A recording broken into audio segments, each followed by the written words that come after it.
Little day to come. Again, some maybe southern and eastern parts holding on to some dry weather, but largely cloudy here. Very mild, 15, 16 Celsius, cooler across Scotland. Expect warm spells with the odd rude interruption. Box Boilers sponsors the weather on GB News. Thank you, Britain, for making us the fastest growing news website in the nation. Because the truth matters, and so do you.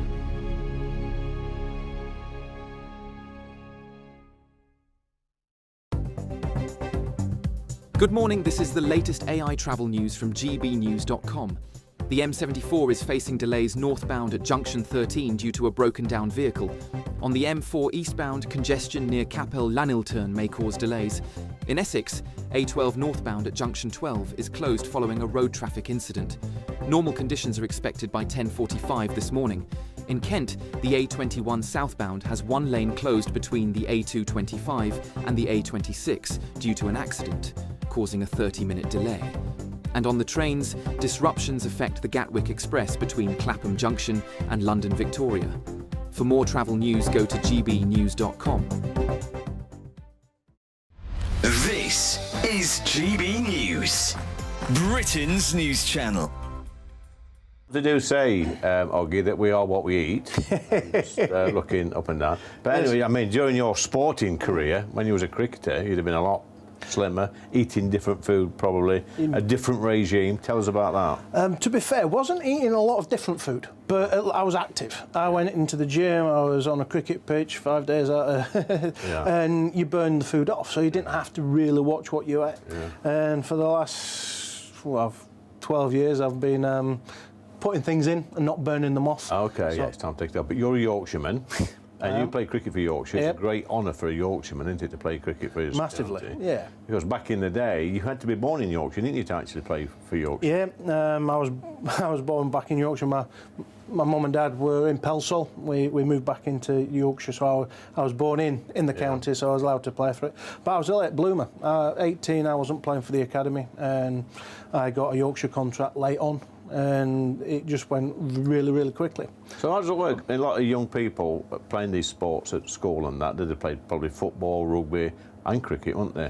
Is that you? Yeah, so at school, I went to a comprehensive school that had a choice of football or football. Yeah. Wasn't my favourite sport, but I wanted to play sport, so I played football for school, and then in the winter I played rugby for my local rugby club, and then cricket for my local cricket club in the summer. So when did it really start for you at cricket then? So when did that penny drop that you wanted to be a cricketer? A big piece of luck. Phil Carrick came into Pudsey Kongs, who was an ex-Yorkshire captain, saw me playing third team and put me in the first team. Really? And so I was 17, Why did he do 18. That? He saw something in me. I don't know, because everybody else had overlooked me. I think it's because I swung the ball away. GB News, the People's Channel.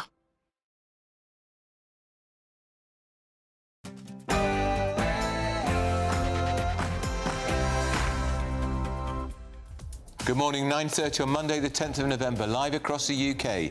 Britain's Newsroom with Andrew Pearce and Miriam Cates.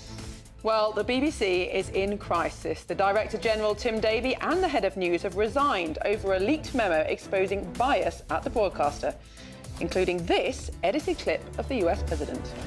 We're going to walk down to the Capitol, and I'll be there with you, and we fight. We fight like hell.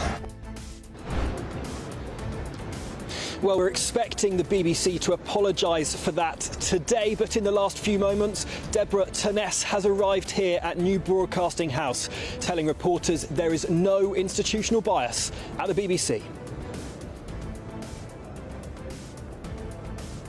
The US Press Secretary Caroline Leavitt says the White House proudly called out their purposeful fake news. The resignation is an admission of guilt. Everyone should watch GB News. Our very own Bev Turner got the scoop. But obviously, as a journalist that works for a channel of which I'm incredibly proud, that was very rewarding. She's clearly a very wise woman. And over the weekend, the government was asked if they were concerned about bias at the BBC, which turned into an attack on GB News. Over to the Culture Secretary, Lisa Nandy. I was very disappointed recently that Ofcom decided not to proceed with proposals to take action on politicians presenting the news. I am looking, as the Culture Secretary, at what we can do as a government to deal with this. Hotel migrants pay out illegal migrants who could be given, here, listen to this, £100 a week to leave taxpayer-funded hotels. Well, the Home Office has denied that they have any plans to give £100 to those asylum seekers. Of course, they do want to get asylum seekers out of the hotels. 32,000 of them currently in hotels right across the country. And if you're worried about the possible nuclear threat from the Russian President Vladimir Putin, don't worry, Green Party leader Zach Polanski is going to have a word with him. At the same time, I believe we should never leave the negotiating table, and part of that is showing both the moral and courageous leadership to come on TV and say to you, even though this might be a position that's ridiculed. It is a position that's ridiculed. Around 50,000 people have travelled to Brazil for the COP30 climate conference to tell us how we can reduce our emissions. Yes, they've flown there, most of them. Back in 2021, the then president of COP, a Tory minister called Alex Sharma, broke down in tears over coal power. Will we see anything similar this year? I also understand the deep disappointment. But I think, as you have noted, it's also vital that we protect this package. Elsewhere, Nigel Farage is going to set out Reform UK's plan to be the party of small business, as Rachel Reeves looks set to increase the rate of dividend tax, which could crush small businesses.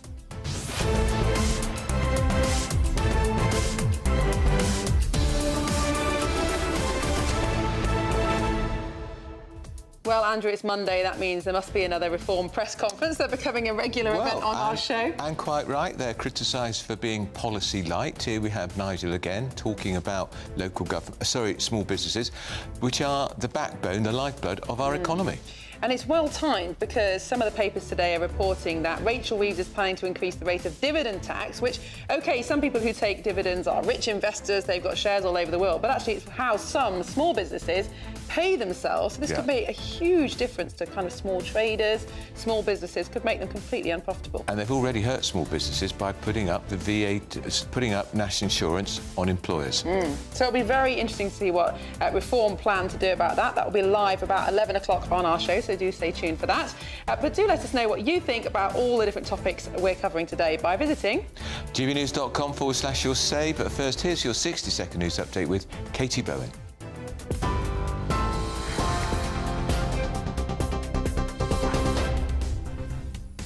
Good morning. The headlines at 9:34. The chairman of the BBC is expected to apologise today for the way a speech by Donald Trump was edited for Panorama. That's after several days of pressure on the broadcaster prompted the resignation of Director General Tim Davie and CEO of News Deborah Turness. Minister Louise Sanders-Jones spoke to GB News Breakfast. But it is clear that there has been editorial failings at the BBC. It's fallen below the standards, the very high standards that the public have a right to expect. And of course, there should be action to rectify that. More than 1.8 million veterans across the country will benefit from new local support centres the government has announced. It comes following commemorations for veterans and armed forces personnel on Remembrance Sunday yesterday. The OBR will release their latest economic forecast to the Treasury today as speculation continues to grow over Rachel Reeves' autumn budget. It comes as Cabinet ministers reportedly warned the Chancellor that increasing income tax could lead to disaster at the ballot box for Labour. And Super Typhoon Feng Wong has killed 2 people in the Philippines, with 1 million people evacuated from their homes.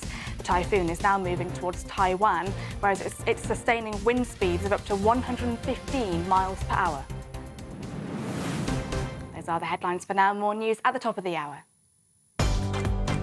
Tune into GB News Radio wherever you are, online, on DAB digital radio, on TuneIn, on Radio Player, and on your smart speaker. Just say, play GB News.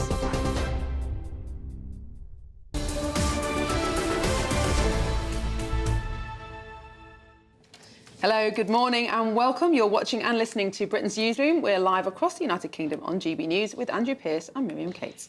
Well, it's a crisis, quite a serious one, even by the standards of the BBC, because Tim Davie, the Director General, he's the boss, the big boss of the 21,000 employees, has quit over concerns over impartiality. It's not just over impartiality, it's over the blatant doctoring of a speech by the President of the United States. Absolutely. Well, Deborah Turness has also stepped down as the Chief Executive of BB News, and following the broadcaster's unravelling, the White House exclusively messaged GB News' Bev Turner, who spoke about the exchange on her Late Show Live last night. Take a listen to this. And then I was with you today at lunch, and I had been messaging the White House, of course, all week about this because we were all very keen for a response. And Caroline Levitt gave me this quote that I think we can use. And she says, the White House proudly called out their purposeful fake news, that's BBC of course, and this resignation is an admission of guilt. And she then added the line, everyone should watch GB News. Now, I promise you I did not ask her to say that, but obviously as a journalist that works for a channel of which I'm incredibly proud, that was very rewarding. She's clearly a very wise woman. Well, don't forget, you can catch Bev tonight on The Late Show Live right here on GB News at midnight, and she'll be covering all the latest on this BBC story, the doctoring of President Trump's speech and much more. Andrew, back here in the UK, I mean, this story about the BBC is absolutely incredible. I read the entire leaked dossier this morning. 19 pages. 19 pages. And it isn't just bias, which is subjective. You know, we all have bias, don't we? But the cover-up of some issues, the deliberately pushing, the trans agenda, the difference between how the BBC reports stories about Israel and Gaza compared to everybody else and what even is known fact. I mean, it is astonishing. And I also think what is astonishing, this report, this 19-page report, was written for the BBC by somebody they employed as an external advisor who pointed out on page after page of bias, misleading, anti-Semitism, and the terrible problems in the BBC Arab service, which is broadcast to millions around the world at taxpayers' expense. The BBC just sat on it. Yeah. So the highlight, of course, the standout fact was the speech of Trump, where they spliced two parts of the speech to give a completely false impression. They've known about that, so that's been out since Tuesday. We were reading out that statement on this programme, Miriam, last year, and every time I read it, I said, it won't do. Yeah. They weren't addressing what had happened, and they were saying, when there's criticism, we take it on board. Well, something happened at the weekend, it blew up, and the two top people have gone. But, I mean, anybody over 40 in this country will remember the BBC being the authority on news, on international affairs. You completely trusted. But it feels like they've abused that position of absolute trust and power to push a particular agenda on the British public, and many people have been none the wiser because it's been going on for so long. Well, GB News' national reporter Will Godley joins us now from Broadcasting House. Will, are we expecting any new revelations today? Well, no doubt there will be more revelations coming to light, as we're expecting the BBC to apologise to MPs for that Panorama episode about Donald Trump, where it's claimed they misled viewers after splicing together two sections of his speech that he made on Capitol Hill on the 6th of January 2021, ahead of those riots, where they made it seem like he explicitly called for violence. I can tell you that the way that they made it seem, he said, we're going to walk down to the Capitol. 54 minutes later, he said, we're going to fight like hell. But what Donald Trump actually said, and what they cut out, was, we're going to walk down to the Capitol to cheer on our brave senators and congressmen and women. Well, that apology today from the BBC chairman will address how that editing fiasco came to light in BBC's flagship current affairs programme, and what the BBC will be putting in place to ensure those kind of mistakes aren't happening again. But of course, it's not just this one Panorama episode, but a whole allegations of systemic bias at the BBC, which has led to, of course, the Director General, Tim Davie, resigning, and also their CEO of News, Deborah Turness. And in the last few minutes, she arrived here at New Broadcasting House. She decided not to enter past us here, where we're based, Sky News are based, ITV are based. she decided to come down the side entrance where a BBC reporter was based. They asked her some questions about why she resigned and also about whether there is systemic bias at the BBC. She told them there is no institutional bias, echoing her resignation statement last night, but admitted that mistakes have been made. Well, Will Godley, thank you very much for that report this morning. Let's talk to Rebecca Rhino, who's the campaign director at Defund the BBC. Rebecca, I was just looking, good morning to you, I was just looking at what the BBC raised from the licence fee. £3.67 billion. That's a vast tax on working people, pensioners, and frankly, I don't think we're getting value for money, and we're certainly not getting the fair and impartial reporting you'd expect from the national broadcaster. Absolutely. And the thing is, the BBC is obliged by its royal charter to deliver journalistic excellence and impartiality, to represent all parts of the UK. And that's the mechanism that allows it to tax us for watching any live broadcast TV or BBC iPlayer. So if you're watching just on-demand content or catch up from ITV or Channel 4, you don't actually have to pay the TV licence as long as that is all you're watching. But this is what their obligations are in return for that privilege. And they are in breach of that contract with the British people. And we see time after time after time the BBC sort of just trying to, fend off any of these sort of scandals that they keep finding themselves in. And it seems to be, they take no accountability whatsoever. And it's because they've got this guaranteed income that they are seeking to sort of protect that licence fee. And they're not actually taking any accountability for the mistakes they made. And these two resignations that we've seen yesterday they're not accountability. They're just an admission of institutional collapse. There's two people isn't going to resolve this toxic. And then meanwhile, it's the British people who are forced to pay for this. And we hear all, day in, day out from people who are being bullied. They get very, very threatening letters from the BBC or through through Capita. And they're very threatening, and they're really unclear as to what you can and can't watch without paying for the TV licence. And the other thing that we see as well from this situation is that it's 74% of those who are prosecuted, and there are thousands of prosecutions each week, are women. So there is something going seriously wrong in how they go about policing the licence, because it's attached to your home rather than to the individual. And that means that because women are more likely to be either working from home, working part-time, or doing the child rearing, they are the ones who answer the door to people when they come round. And therefore you're seeing sort of these vulnerable women and people on low salaries who are getting prosecuted to cover this kind of awful output that the BBC have. And it's really an injustice. Well, Rebecca Ryan, thank you very much for your time this morning. That's Rebecca Ryan, who's the campaign director at Defund the BBC. Let's talk now to the editor-at-large at Tribune, Carl Hansen. Carl Hansen, straightforward TV lie was what they did with the Donald Trump panorama speech. It's hard to say from the outside whether it was a lie or whether it was a terrible mistake. But clearly, that sort of standard of broadcasting is not fit for the BBC. But what has shocked me about this is that these types of mistakes aren't one-off instances. It's only when the US president is offended that you see these sort of consequences for the BBC. I don't think foreign presidents should be able to determine our coverage and who works at our public broadcasters.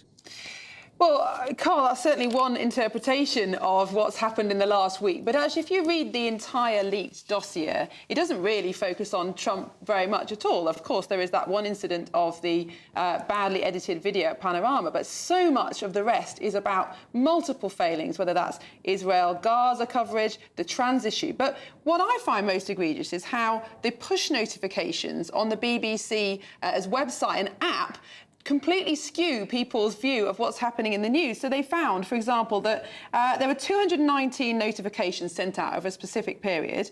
Just 4 were about the issues of illegal migration, and 3 of them were about how asylum seekers need to be treated better. Now, that's complete contrast to most people's views, but also how all the other news outlets were covering the story. How can you defend that?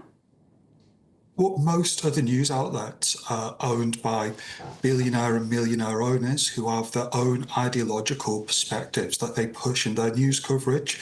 So public broadcasters shouldn't simply reflect what the rest of the media is showing. The purpose of having a public broadcaster is so that our entire media isn't owned and dominated by a small number of incredibly rich people that push the national discourse in their own interests. Sure, but do you not think they should reflect public opinion? Of course, they should reflect public opinion to an extent, but it's also the role of journalists to report accurately on what's happening in the country and the world. So if public opinion is misinformed or is skewed on certain issues, that the role of a public broadcaster shouldn't be to simply hold a mirror up to that. It should be to report on substantive news and developments and report on the most important news stories of the day. Well, Carl Hansen, thank you very much, Editor-at-Large at The Tribune. Now, still ahead, the Chancellor Rachel Reeves. Here's another tax coming, it seems. She may raise the rate of dividend tax, which is paid how a lot of small businessmen and women pay themselves. We'll look at that, what that means. And coming up next, more tough words on how the government will tackle illegal migrants. We'll bring those to you. But first, if you want some of that elusive holiday sun, here's the forecast.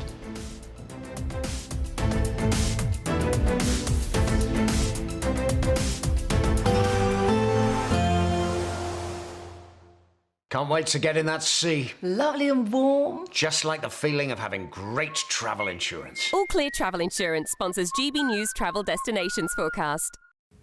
Hello there. We've got some heavy rain moving back into parts of Spain and Portugal the next few days. Some showers towards Turkey as well. But in between some sunny spells, risk of some rain moving into Madeira come Tuesday, and that rain finally approaching western parts of Portugal later on in the day. But elsewhere across the Mediterranean, generally dry with some sunny spells, though showers moving from Greece into Turkey through the day. Some of these could be heavy at times, and the outlook is for it to be largely dry with sunny spells, temperatures near average. All Clear Travel Insurance sponsors GB News Travel Destinations Forecast. No matter the state it's in, this is our nation. Join me, Jacob Rees-Mogg, for a genuine, honest discussion on where we have been, where we are going, and where we are with the people who set the direction. Tune in to State of the Nation every Monday to Thursday, 8 to 9 o'clock, only on GB News. I'm Jacob Rees-Mogg, and this is GB News, Britain's news channel. Good afternoon, Britain. Weekdays from midday. Sumo is a fantastically simple sport to win. There's only really two win conditions. You either drive your opponent out of the doyo, the ring, or you take them to the ground. And when we say take them to the ground, any part of their body other than the soles of their feet which touches the ground, that counts as a loss. Now, how you do this can vary. It varies between wrestlers and their backgrounds and styles. Some will be more focused on the driving and the pushing. Some, particularly with the judo background, more focused on the throws. There is kind of a core of winning techniques, which we call kimarite, and they're kind of standard winning techniques. But realistically, any technique you use to get your opponent either out or down, you'll win the match. But the two that we're seeing on the screen look actually quite lightweight sumos, because I've seen some really heavy sumos, but with that weight, they are incredibly flexible. Like the one earlier was doing the box splits. I mean, there he is. Look at that. That is not an easy. I'm training to do the box splits, and I can't do that. And look at him. He's going to roll all the way through as well. Rob, they're very fit, aren't they? But these ones look lighter. So they are incredibly fit athletes, and I think one of the things people forget when they look at sumo or they look at rikishi is that they are athletes, you know, and to a degree we're looking at two sumo wrestlers standing next to each other, and so they look normal size in comparison to each other. In terms of their body fat percentage, it's actually very, very low. GB News, the People's Channel. In the GB Newsroom, we bring you the news as it happens. With our team of dedicated journalists across the UK, we're ready to keep you up to date with what's happening every half an hour, every single day. bulletins here on GB News, the People's Channel, Britain's news channel. Join me, Nana Akweer, for an informative, interactive news programme with a difference. It's fun. No, you didn't say that, Dave. I'm so surprised. I think there's an element of truth to that. Join me from 3 p.m. every weekend, only on GB News, Britain's news channel.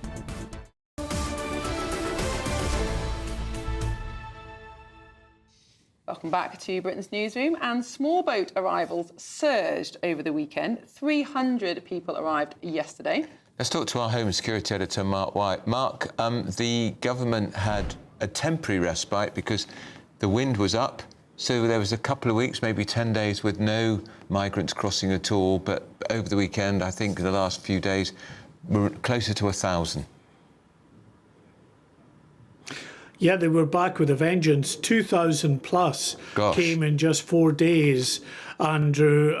Yeah, I mean, it was incredible. On Thursday, Friday, Saturday, and even on Remembrance Sunday, more than 300 small boat migrants crossed. In fact, the boats were coming into Dover Harbour, the Border Force vessels, with many migrants on board, just as people were gathering for those remembrance services down at the War Memorial in Dover. So a great deal of understandable anger at the continued incursion of these small boats into UK waters. And of course, the government is scrambling, looking to accommodate those that are coming across in these very significant numbers.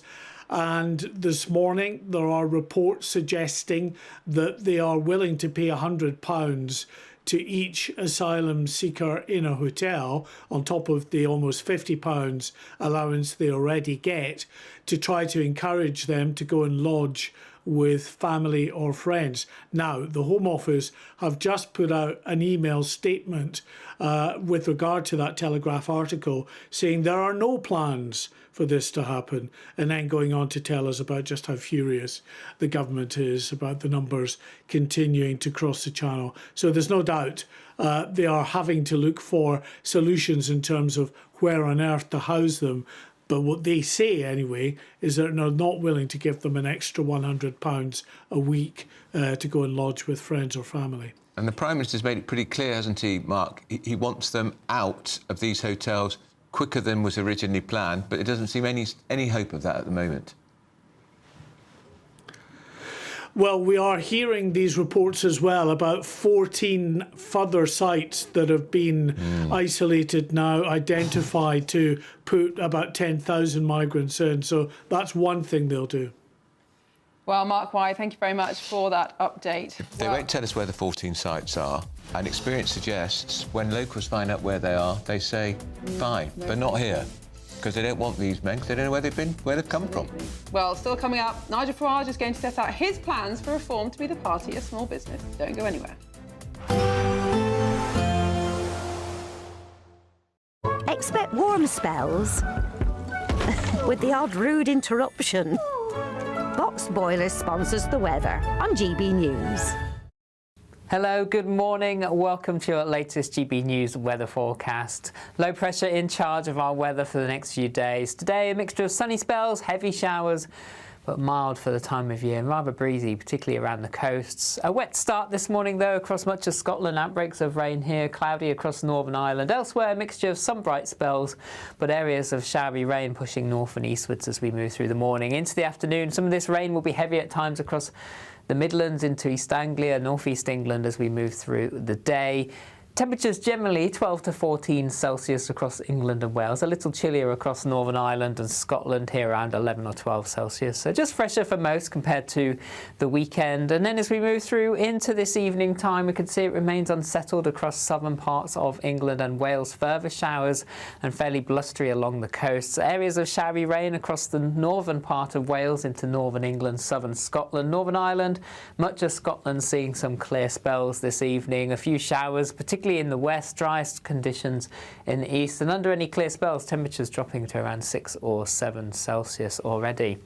As we move into the early hours, further showers are expected, though they will ease for a time, allowing some longer clear spells to develop. But it remains quite breezy, particularly around the coast, with then further rain heading into southwest England and Wales by the end of the night. Under the clearest skies, temperatures dropping away, a cooler night than of late, 5 or 6 Celsius in the towns and cities. Some mist and fog patches once more, but it's all changed through the day on Tuesday. Cloud and rain pushing northeastwards, accompanied by some brisk winds. It will stay driest across central and northern parts of Scotland, though some showers possible across the islands here, and generally for all an unsettled day to come. Again, some maybe southern and eastern parts holding on to some dry weather, but largely cloudy here. Very mild, 15, 16 Celsius, cooler across Scotland. Expect warm spells with the odd rude interruption. Boxed Boilers sponsors the weather on GB News. Thank you, Britain, for our more than 2 million YouTube subscribers and more than 2 billion views. That is Britain watching, sharing and making its voice heard louder than ever before. Good morning, this is the latest AI travel news from GBnews.com. Starting in Hamilton, the off-slip at the M74 northbound services is closed due to a police incident. Drivers on the A470 southbound between Nantgarw and Corriton should expect congestion. In Essex, a collision on the A12 northbound at junction 12 has all lanes closed. Meanwhile, in Kent, an incident on the A21 southbound between junctions with A225 and A26 sees one lane closed, causing 30-minute delays. And on the trains, disruptions affect the Gatwick Express between Clapham Junction and London Victoria, and Hull trains face disruptions between Newark Northgate and Retford. For more travel news, go to gbnews.com. We could be delivering the perfect Christmas to you this year. There's £30,000 in tax-free cash to make 2026 the best year yet. A further £10,000 cash to spend on gifts for all the family. There's £1,000 to spend in your favourite supermarket. And a festively themed GB News goodie bag. And we'll get it all to you in time for the big day. For another chance to win, text WIN to 63225. One entry costs £2.50 plus one standard network rate message. Or text bonus to 63225. 5 entries cost £5 plus one standard network rate message. Go to gbnews.com/win. Entries start at £2.50. Call 0903 686 3232. Calls cost £2.50 plus your network access charge. Or post your name and number to GB17 PO Box 8690 Derby DE1 9TT. UK only. Entrance must be 18 or over. Lines close at 4 p.m. on the 28th of November. Please check the closing time if listening or watching on demand. Good luck. Hi, I'm Michelle Dewberry, and my show is your opportunity to cut through all the noise and dive in headfirst to some robust debates. Ideas clash. Situation, isn't it? Because the failure is you're deliberately avoiding my point. Nothing's held back, And if you think this is the end of it, wait for more. and we do not shy away from the difficult stuff. Sometimes I want to shake people and say, if only you understood. So join me on Jubes & Co weeknights at 6 p.m. only on GB News, Britain's news channel. You want to know what's really going on in the corridors of power? Labour don't know what to do with you half the time, and that makes you quite lethal in the chamber. Get behind the headlines with Chopper's political podcast. Join me, Christopher Hope, as I sit down with the great and the good of British politics. We'll see where this ruling takes us. These are the stories shaping our nation. Chopper's political podcast, available now on all platforms. Listen in and stay ahead.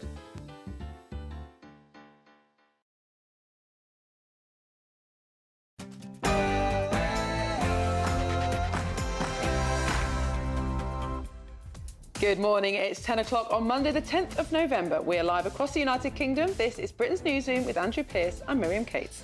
The BBC is in big crisis. Director General Tim Davie and the head of news, Deborah Turness, have both quit over a leaked memo which exposes bias and many other faults at the broadcaster, including this now infamous edited clip of Donald Trump. We're going to walk down to the Capitol, and I'll be there with you, and we fight. We fight like hell. Well, this morning, Deborah Turness saying there is no institutional bias at the BBC as they're set to issue an apology over that BBC Panorama Trump episode. But will it lead to any more resignations? Well, the US Press Secretary Caroline Leavitt has got involved, saying that the White House proudly called out their purposeful fake news, and this resignation is an admission of guilt. Everyone should watch GB News. Our very own Bev Turner got the scoop. But obviously, as a journalist that works for a channel of which I'm incredibly proud, that was very rewarding. She's clearly a very wise woman. And over the weekend, the government was asked if they were concerned about bias at the BBC, but predictably it turned into attack on guess who? Yes, little old GB News. Over to Culture Secretary Lisa Nandy. I was very disappointed recently that Ofcom decided not to proceed with proposals to take action on politicians presenting the news. I am looking, as the Culture Secretary, at what we can do as a government to deal with this. Well, if you're worried about the possible nuclear threat from Russian President Vladimir Putin, don't worry. Green Party leader Zach Polanski is going to have a word with him. Around 50,000 people, at least, have flown to Brazil for the COP30 climate conference to tell us how we can reduce our carbon emissions. Elsewhere, Nigel Farage is going to set out Reform UK's plan to be the party of small business, as Rachel Reeves looks set to increase the rate of dividend tax, which could crush businesses.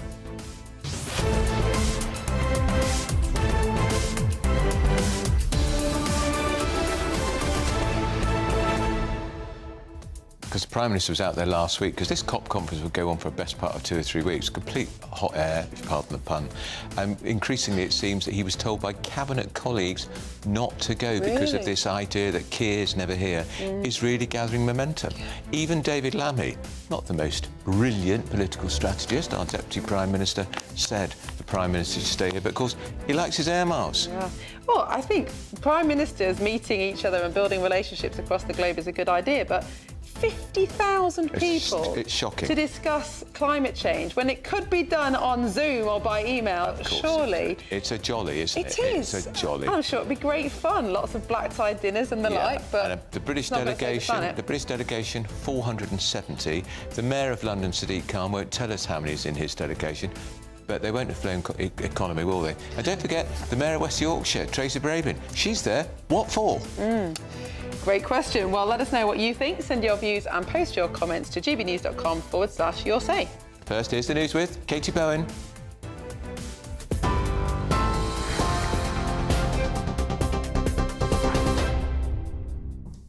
Miriam, Andrew, thank you and good morning. The headlines at 3 minutes past 10. The chairman of the BBC is expected to apologise today for the way a speech by Donald Trump was edited for Panorama. That's after several days of pressure on the broadcaster prompted the resignation of Director General Tim Davie. Mr Davie admitted mistakes had been made and that he took ultimate responsibility. Deborah Turness has also resigned as Chief Executive of BBC News. Well, President Trump has welcomed the resignations, accusing the broadcaster of being dishonest and corrupt following edits to a speech he made on the day of the Capitol Hill riot in 2021. This morning, Deborah Turness said that mistakes have been made, but there is no institutional bias at the BBC. BBC Chairman Samir Shah is expected to give evidence at a Parliamentary Select Committee later today. Minister Louise Handler-Jones told GB News Breakfast that the public expect high standards of the broadcaster. Of course, as the Culture Secretary said, we thank Tim Davie for the work that he's done during a challenging period. But it is clear that there has been editorial failings at the BBC. It's fallen below the standards, the very high standards that the public have a right to expect. And of course, there should be action to rectify that. I mean, the BBC is a hugely important institution in the UK. It delivers a huge range of output, whether it's international, national or local news. And indeed, we've just had a super important weekend with the remembrance events. As you know, I'm a veteran myself, so it's hugely important that we get those events right, and the BBC does an excellent job at covering events like that, remembrance events, and at the cenotaph. Well, Shadow Business Secretary Andrew Griffith has called for more resignations at the BBC. Everyone who has been part of the newsroom that's done this false editing, that's been called out in the Prescott files repeatedly for misleading stories, of course they should go. In fact, we shouldn't believe that this is just a question of one or two senior people taking responsibility. They weren't in the edit rooms. They weren't putting that broadcast material together. But equally, Chris, this is a chance for a proper fundamental review of the BBC, getting back to putting the British back into the BBC, British values, pride in our country and in our history, but also a proper definition of what public service broadcasting does involve. Elsewhere, more than 1.8 million veterans across the country will benefit from new local support centres the government has announced. The centres, which will help improve access to support services, including health, housing and employment, are a key element of the Ministry of Defence's new veteran strategy published today. The government said it was committing an additional £12 million to homelessness services for veterans, on top of the £50 million already announced for the Valour Fund. The announcement comes following commemorations for veterans and armed forces personnel on Remembrance Sunday yesterday. The OBR will release their latest economic forecast to the Treasury today, as speculation continues to grow over Rachel Reeves's autumn budget. It comes as Cabinet Ministers have reportedly warned the Chancellor that increasing income tax could lead to disaster at the ballot box for Labour. Colleagues of Rachel Reeves believe that she will break the key manifesto promise and are discussing the potential political fallout. The Office for Budget Responsibility will share their costings behind a series of measures the Chancellor is considering. A man is due to appear in court after being charged with attempted murder over the stabbing of a woman in Birmingham city centre. 21-year-old Jason Raphael has been charged with attempted murder, as well as 2 further assaults and possession of a blade, West Midlands Police said. Officers were called to Smallbrook Queensway in Birmingham shortly before 9 o'clock on Friday night after reports of a stabbing. A woman in her 30s was taken to hospital with a serious neck injury. The Home Secretary said that she was shocked by the incident that police believe was an unprovoked attack. And super typhoon Feng Wong has killed 2 people in the Philippines, with 1 million people evacuated from their homes. The typhoon is now moving towards Taiwan, where it's sustaining wind speeds of up to 115 miles per hour. Some towns in the Philippines have been completely cut off due to landslides and broken roads. Those are the latest GB News headlines. Let's go back to Miriam and Andrew.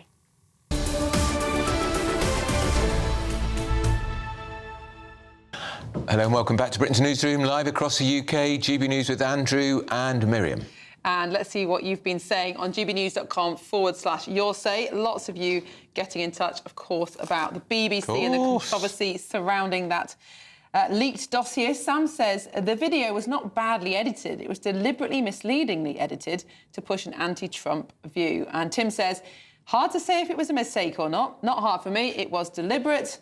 And Jeff says, well done, GB News, for the shout-out you received from Donald Trump's White House Press Secretary Caroline Levitt last night. How can it be a mistake? Because the speech was quite a long speech. Trump speeches often are.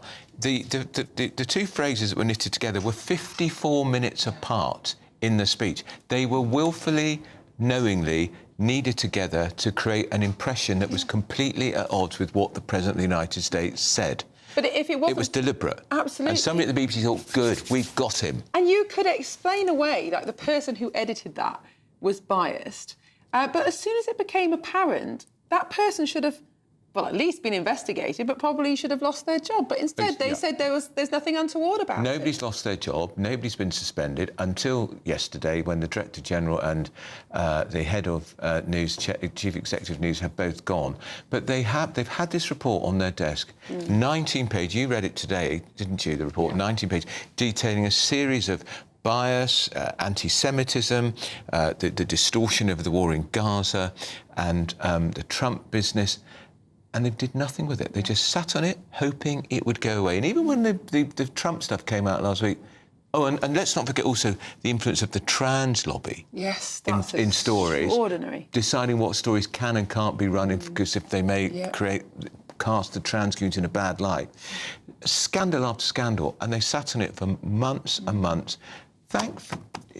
let's hear it from the newspapers, because without the press, we wouldn't know what had been going on at the BBC. And yet some, John Simpson, for example, BBC news reporter, is calling this a coordinated attack on the BBC by the right-wing media. But no coordination is required. Anyone who reads that dossier, it's damning in its own right. It doesn't need any spin on it. If The Guardian had been given that dossier, they would have run the story. Absolutely, because it's in the national interest. And, you know, The Guardian might not agree with everything GBNews or even anything GBNews says, but they are covering the story. Well, let's go to the GBNews national reporter, Will Godley, who joins us from Broadcasting House, an iconic building, of course. Will, what are we expecting today from what was once one of Britain's best-loved institutions? Yeah, well, this is now BBC in crisis, isn't it? Not only from an editorial point of view amid these claims that there's systemic bias at the BBC, but also from a leadership point of view after their Director General and also CEO of News have both resigned in a shock fashion late on a Sunday night when the building behind me would have been empty. Well, this morning it's full and BBC staffers coming to work today at this corporation in crisis, and Deborah Turness in the building behind me is addressing them, likely for the last time, as she resigned yesterday. And speaking to reporters as she made her way into Broadcasting House here behind me, she insisted there is no institutional bias at the BBC. There is no institutional bias. Mistakes are made, but there's no institutional bias. But why weren't the mistakes dealt with on Trump, on anti-Semitism, on women's rights? I'm sure that's all will emerge, but for now, let's go with this. We're going in. Thank you. Thank you, everyone.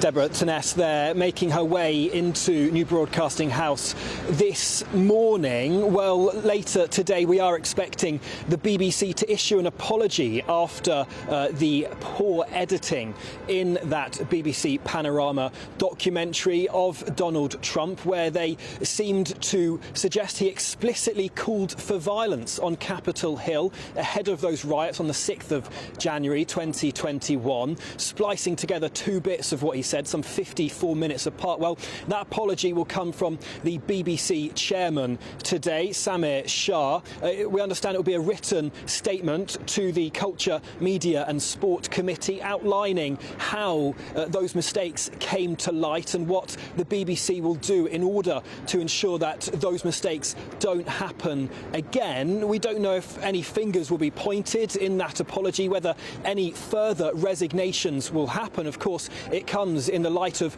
these allegations of systemic bias at the BBC, not just in their coverage of Donald Trump, but also in their coverage of the war in Gaza, particularly when it comes to BBC Arabic's coverage of the war there, but also how reporters in the building behind me are covering trans issues and climate issues as well. So lots of questions that MPs will want to follow up and want to ask the BBC chairman as we get this apology a little bit later on. For now, though, so far, two very big, high-profile resignations, leaving the BBC in a crisis of leadership.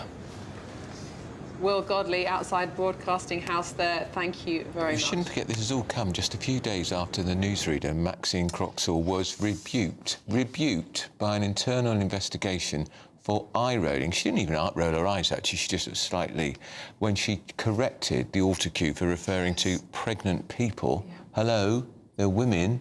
Only women can have babies, to pregnant women. Yeah. And she was rebuked. Not the person who wrote the rubbish, the PC woke nonsense. She got rebuked. What's gone on at the BBC? It is out of control. And of course, that followed Justin Webb was also rebuked. He was. He clarified in a story that a trans woman was male to make sure that the story made sense to listeners, to the presenter. He was also rebuked. Well, I think some things will change at the BBC now, surely. Well, joining us... No, perhaps not. We'll see. Well, joining us now is the political commentator Eve McQuillan. Eve, good morning. Thank you so much for joining us. Now, the BBC holds a very privileged position in British life. It has this royal charter. It is funded by the taxpayer. And as such, it holds an enormous amount of trust and respectability. Do you think the BBC has abused that position of trust? Hello, Miriam, and thank you very much for having me. So I don't think that it's a matter of abuse. I think mistakes have been made, and we've seen quite clearly some reckoning coming for these mistakes. But I think the position of the BBC remains very important as our public service broadcaster, and I think it remains very important at a time when much journalism is delivered by clickbait, basically, that we have a way of funding broadcasting that isn't just through advertising. You say mistakes have been made. Do you not feel, particularly with the Trump stuff, Eve, it was a willful decision to mislead? I call it a television lie. And we also know with that report, the 19-page report, which details again and again the BBC Arab Service giving platforms to known virulent anti-Semites again and again and again, and distorting the facts. And then, of course, there was the documentary which quoted the young boy in Gaza. BBC, did they know his father was a Hamas minister? If they didn't know, why not? Is this a mistake, or is it part of a deliberate attempt to misrepresent? So with regards to the Trump documentary, because I do think that that is very concerning, I looked this up. And I read online today in a reputable newspaper, shall we say, that this was produced by an external film company. And what has happened is the BBC haven't checked it properly. But I do think it's right that there is accountability for that, because it does appear to misrepresent his views. But Eve, it's not unusual for speeches to be clipped, but they shouldn't be misrepresented. Indeed, Eve, but mistakes do happen. Of course they do. And in an organisation the size of the BBC, no one expects the Director General to be in control of what every single person working for it or even contracted for it does. But the point is that concerns were raised about that clip many months ago. The BBC responded with hubris or didn't respond at all and didn't see it as a problem. And that is a concern, and I think that's why we're seeing this accountability today. But we shouldn't throw the baby out with the bathwater. And we do have to remember that there are real attacks on the BBC from Trump consistently. Trump, who pushes this narrative that our country is dangerous. He said that there was blood falling down the walls of hospitals in the UK. That's not the exact quote, but that's what he was saying. What does that do towards investment in our country? Trump isn't on the side of the British people. We can see that from the economic policies he's been pushing forward. This is part of the attack on one of Britain's biggest brands. If you look around the world at survey data about what people know about the UK, the thing that is most recognisable isn't James Bond, it's not the royal family, it's the BBC. And at a time when so much is in flux in world politics, I think if we expect these attacks to just be about issues of bias, about issues of accountability, and not about politics, we're missing out on the real story here.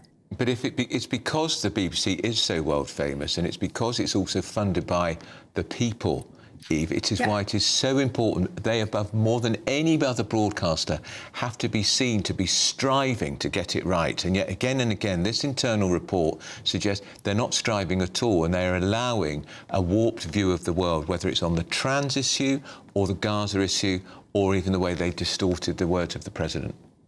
I agree with you that there should be high standards, but there are also accusations of bias from the BBC. On the other direction, there are accusations of bias that BBC is too pro-Israel, for instance. There will always be accusations of bias because these are heavily contested editorial issues. I think what is important to remember, though, is that we shouldn't let these attacks on the BBC be justification for ending the licence fee, for ending the BBC as one of our most valuable institutions as a country.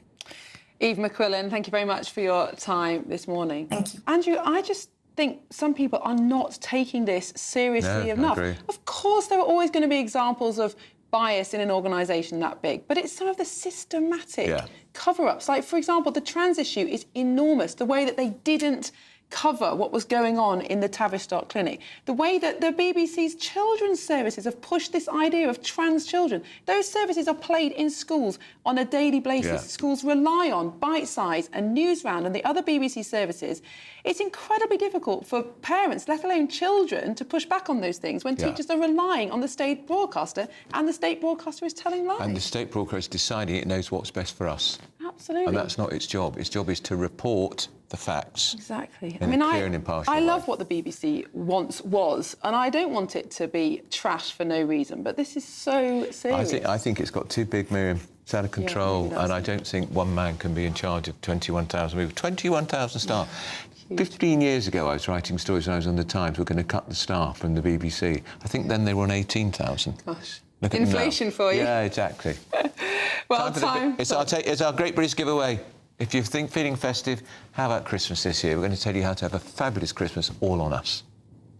You could win your entire Christmas on us this year, all magically delivered to you in time for the big day. There's cash, £30,000 in tax-free cash to make your new year go with a bang. There's also a further £10,000 to spend on all the gifts. We've also got Christmas lunch for you, with £1,000 in vouchers to spend at your favourite supermarket. And finally, a festive GB News goodie bag, so there's something for everyone under the tree. For another chance to win, text WIN to 63225. One entry costs £2.50 plus one standard network rate message. Or text BONUS to 63225. 5 entries cost £5 plus one standard network rate message. Go to gbnews.com/win. Entries start at £2.50. Call 0903 686 3232. Calls cost £2.50 plus your network access charge. Or post your name and number to GB17 PO Box 8690 Derby DE1 9TT. UK only. Entrance must be 18 or over. Lines close at 4 p.m. on the 28th of November. Please check the closing time if listening or watching on demand. Well, up next, we'll be talking about where Prince Harry was on Remembrance Sunday, and we'll be going through lots of different stories in the paper with former Labour advisor Matthew Torbett and political commentator Charlie Rowley, who's currently being empty-chaired, missing like Harry. Missing in action. This is Britain's Newsroom, only on GB News. Decisions made in Washington aren't just shaping America, they're shaping Britain too. From migration to global security, from crime to health. Whatever happens in the White House today will be felt in your town or city tomorrow. That's why The Late Show is live from Washington, D.C. Cutting through the politics to show you what it all means for Britain. The Late Show live every night at midnight. Only on GB News, Britain's news channel. GB News Breakfast. Every day from 6 a.m. The Royal British Legion is launching the Poppy Appeal to raise funds to support the armed forces community. Well, the launch will be held at Frameless, where veterans supported by the RBL will share their stories amid a spectacular, immersive poppy landscape projection. Well, the appeal will encourage the nation to wear a poppy to send a personal message of thanks to those who serve. Well, let's talk to our national reporter, Will Godley. And this is all part of the Royal British Legion's fundraising, this Poppy Appeal, happening from now until Armistice Day on, of course, 11th of November, raising money for the armed forces community. They're hoping to raise £50 million to support the some 7,000 veterans, family members and armed forces. And when you were in Afghanistan, that's when your military career came to an unexpected end, wasn't it? What happened there? So I was the point man in a foot patrol, and unfortunately I was involved in an explosion which subsequently took my hearing from my left ear, and due to that I was forced to leave the army for medical reasons. And since then, Jason, you've been supported by the Royal British Legion. What kind of support have they offered for you? Well, it's a vast array of support, really. It can be financial, you know, mental health. They can signpost you for different various charities and support that, you know, as veterans that we really essentially do need, you know, to rebuild our lives and get to a better point, you know, and be positive in our lives, know that we've got that hand on our shoulder when it's needed. And I can hear you sounding a little bit emotional talking about it. What kind of a difference has that made, that support, on your life? Oh, it's massive, you know, you can't really... It's not something you can put into words. GB News, the People's Channel.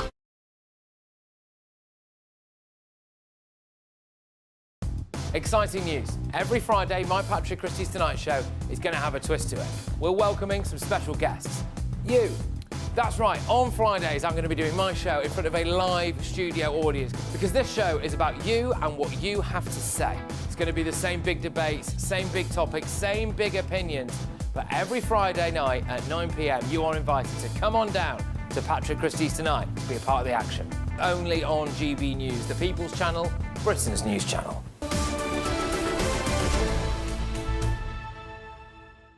Welcome back, 10:25, and you're watching and listening to Britain's Newsroom with Andrew Pearce and Miriam Kate. Got our panel here, Charlie Rowley and Matthew Torbett, left and right. Gentlemen, let's ask you about the BBC. Did they have to go, Matthew? I think possibly, because A Director General of the BBC may be known to people like me and you, or people in the business. They should not be a household name. And the reasons being is for all negative things. Even in recent months, when you look back at Glastonbury and the fact that Tim Davie was literally present and surely that aware horrible singer was with Bob Villan, chanting death to the IDF, and leading up to things like this. It happens on your watch. The buck sort of stops with you if you're a real sort of leader. So I think probably, and if he hadn't, you know, Last Chance Saloon at the very least, surely this was, you know, someone was going to get him at some point if it wasn't for this. So I think probably, does it salvage the BBC? I think probably for now.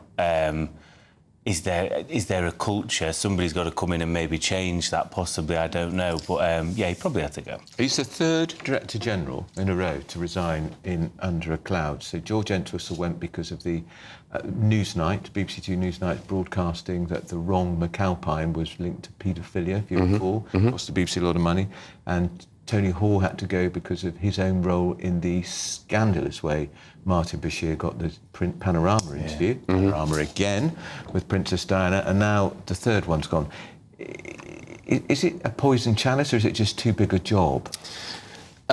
It's not too big a job. It's too big an organisation and too big a corporation. And the BBC that was set up to under three principles to inform, educate and entertain, it's veered well off that course. It's got too big, it's got too bloated. I've been a defender of the BBC. I support the BBC, particularly for local radio. I think that's important, and regional news. I think programmes like Strictly Come Dancing, which no doubt I'll be seeing both of you at some stage in the future. I'm sure the offers are coming in. You know, and Traitors, things like that. You know, brilliant entertainment. And the education service, which is not commercially viable. I don't think Netflix and Amazon and Disney would do the things like BBC Bite Size, which is very good for young kids, which is about educational programme. Whether you like them or not, I don't know. But I was going to say, the idea of BBC Bite Size is superb. I was using it just yesterday with my 11-year-old. We were revising for his chemistry test. And when they stick to maths and chemistry and physics, you're fairly safe. Exactly. But it pushes a progressive agenda, just like so much of the BBC, and it makes it really hard for parents, for example, to challenge what's going on in schools, because if you go to a school and say, hang on a minute, why are you teaching my child that there are 72 genders? They can point to the BBC and say, well, our national broadcaster is telling us the same thing. So that shouldn't be happening, but the premise of BBC Bite Size and having that service, I think, should be available, and it wouldn't be provided by anybody else because it's not commercially viable. But for Tim Davie, well, Ed Davie should probably go as well. No one's ever heard of him. While we're at it. But Tim Davie, someone that's presided over exactly, you know, as Matt was saying, the Bob Villan scandal at Glastonbury, when he was there. These are editorial decisions. These are not outsourced programmes. Didn't take it off air. And they didn't take it off air. And these are not sort of scandalous presenters that have gone under the radar. This is a Panorama, twice, where they tried to present a documentary where the documentary maker had links to Hamas, so trying to give a balanced view about the situation in Gaza, completely wrong. Where they're trying to, where they did doctor President Trump's statement to incite violence, effectively, on the Capitol Hill riots, totally wrong. And you're adding that to, again, things like Strictly Come Dancing with bullying allegations. You're talking about the BBC Arabic service, which has had a particular view on the conflict in Gaza, where you're talking about the pro-trans movement. You know, there are so many editorial decisions. These are not outside broadcasters or corporations or external companies that are producing these.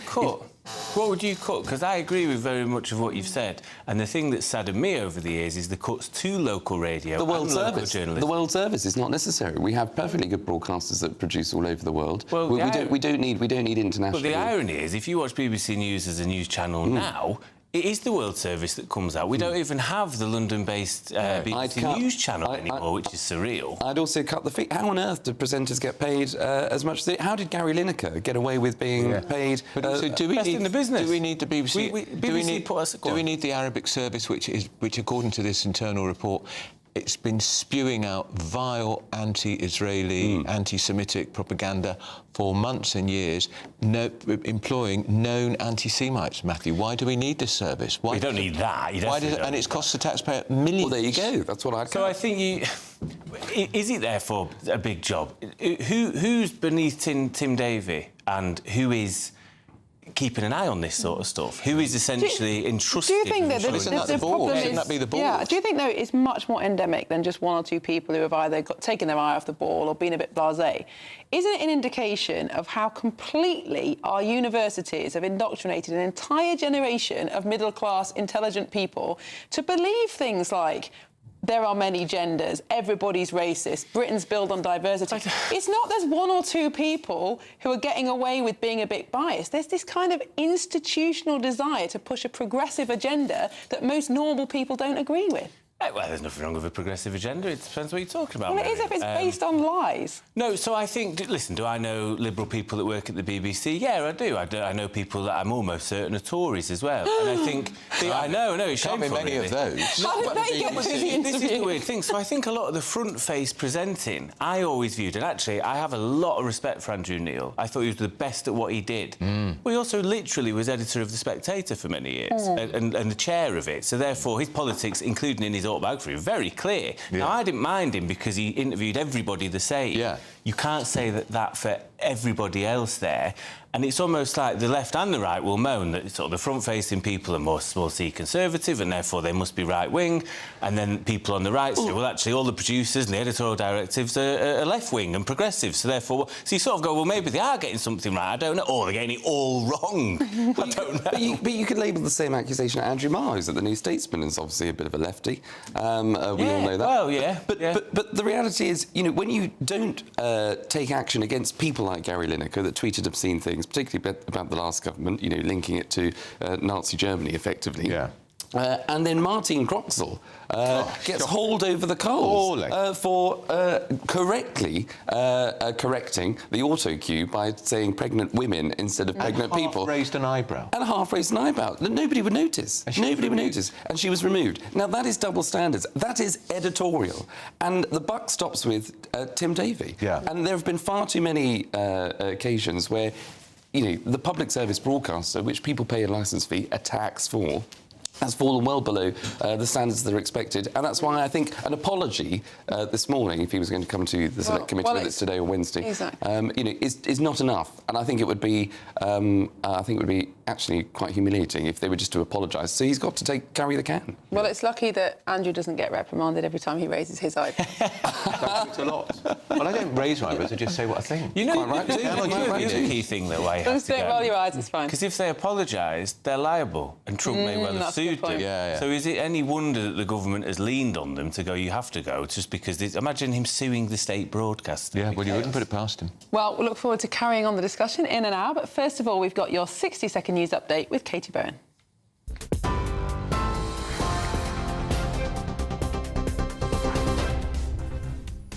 Good morning. The headlines at 10:33. The chairman of the BBC is expected to apologise today for the way a speech by Donald Trump was edited for Panorama.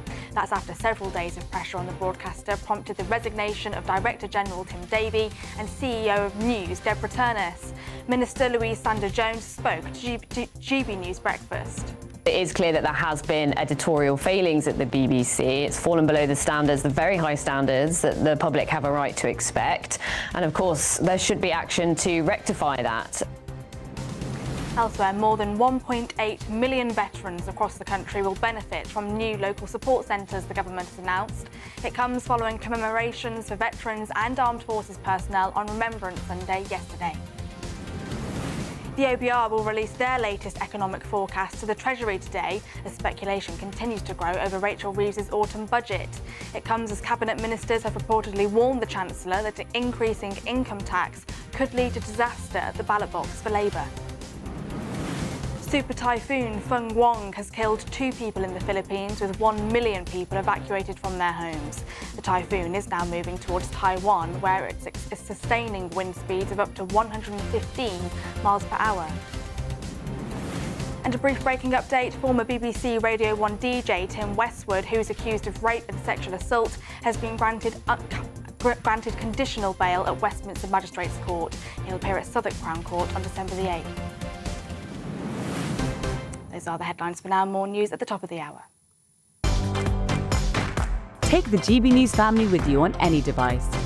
As long as you have an internet connection, tune into GB News anywhere on the planet or beyond.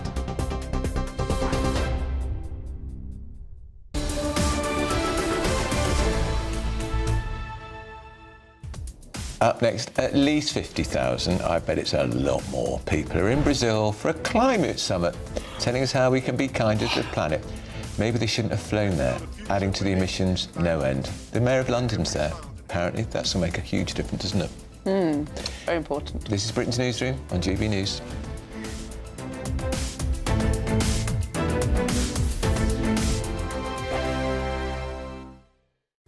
Hello, good morning. Welcome to your latest GB News weather forecast. Low pressure in charge of our weather for the next few days. Today, a mixture of sunny spells, heavy showers, but mild for the time of year and rather breezy, particularly around the coasts. A wet start this morning, though, across much of Scotland. Outbreaks of rain here, cloudy across Northern Ireland. Elsewhere, a mixture of some bright spells, but areas of showery rain pushing north and eastwards as we move through the morning. Into the afternoon, some of this rain will be heavy at times across the Midlands into East Anglia, North East England as we move through the day. Temperatures generally 12 to 14 Celsius across England and Wales, a little chillier across Northern Ireland and Scotland, here around 11 or 12 Celsius. So just fresher for most compared to the weekend. And then as we move through into this evening time, we can see it remains unsettled across southern parts of England and Wales. Further showers and fairly blustery along the coasts. Areas of showery rain across the northern part of Wales into northern England, southern Scotland, Northern Ireland. Much of Scotland seeing some clear spells this evening. A few showers, particularly in the west, driest conditions in the east, and under any clear spells, temperatures dropping to around 6 or 7 Celsius already. As we move into the early hours, further showers are expected, though they will ease for a time, allowing some longer clear spells to develop. But it remains quite breezy, particularly around the coast, with then further rain heading into southwest England and Wales by the end of the night. Under the clearest skies, temperatures dropping away, a cooler night than of late, 5 or 6 Celsius in the towns and cities. Some mist and fog patches once more, but it's all changed through the day on Tuesday. Cloud and rain pushing northeastwards, accompanied by some brisk winds. It will stay driest across central and northern parts of Scotland, though some showers possible across the islands here, and generally for all an unsettled day to come. Again, some maybe southern and eastern parts holding on to some dry weather, but largely cloudy here. Very mild, 15, 16 Celsius, cooler across Scotland. Thank you, Britain, for sharing over 5 million comments on your say, because when you talk, we listen.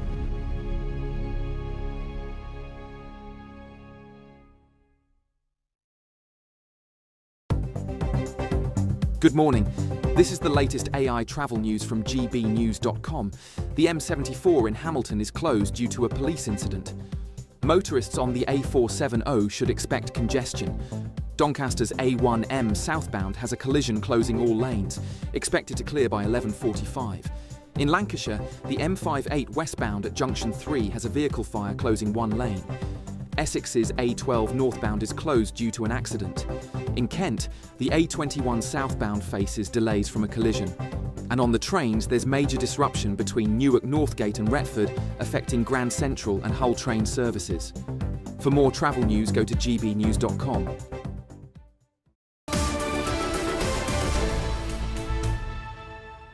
Just about to. Welcome back. It's 21 minutes to 11. This is Britain's Newsroom on GB News. At least 50,000, we're not really sure how many, have flown to Brazil. Of course they've flown for the COP30 climate conference to tell us all how we can reduce our emissions. By the way, Brazil is one of the worst offenders for global emissions. We're asking, is it pointless and is it time to drop COP? Well, the director of the Climate Media Coalition, Donica Baharthi, joins us now in the studio. Good morning, Donica. Good morning, guys.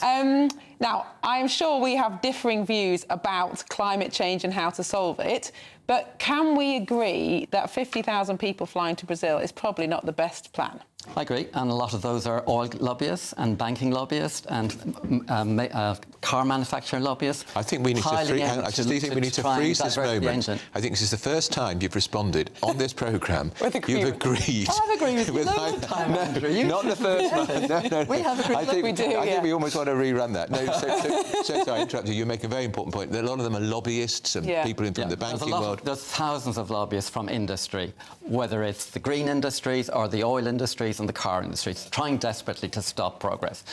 I think we might also agree that the COP process hasn't succeeded the way we need it succeeded. If you care about the climate, like I do, if you care about poor people across the planet, as I do, argue, because the oil company predictions that if we didn't cut back on our consumption of fossil fuels, we would have higher temperatures, more powerful hurricanes and more extreme rainfall. Anybody looking at the people suffering in Jamaica understands the oil company scientists were right.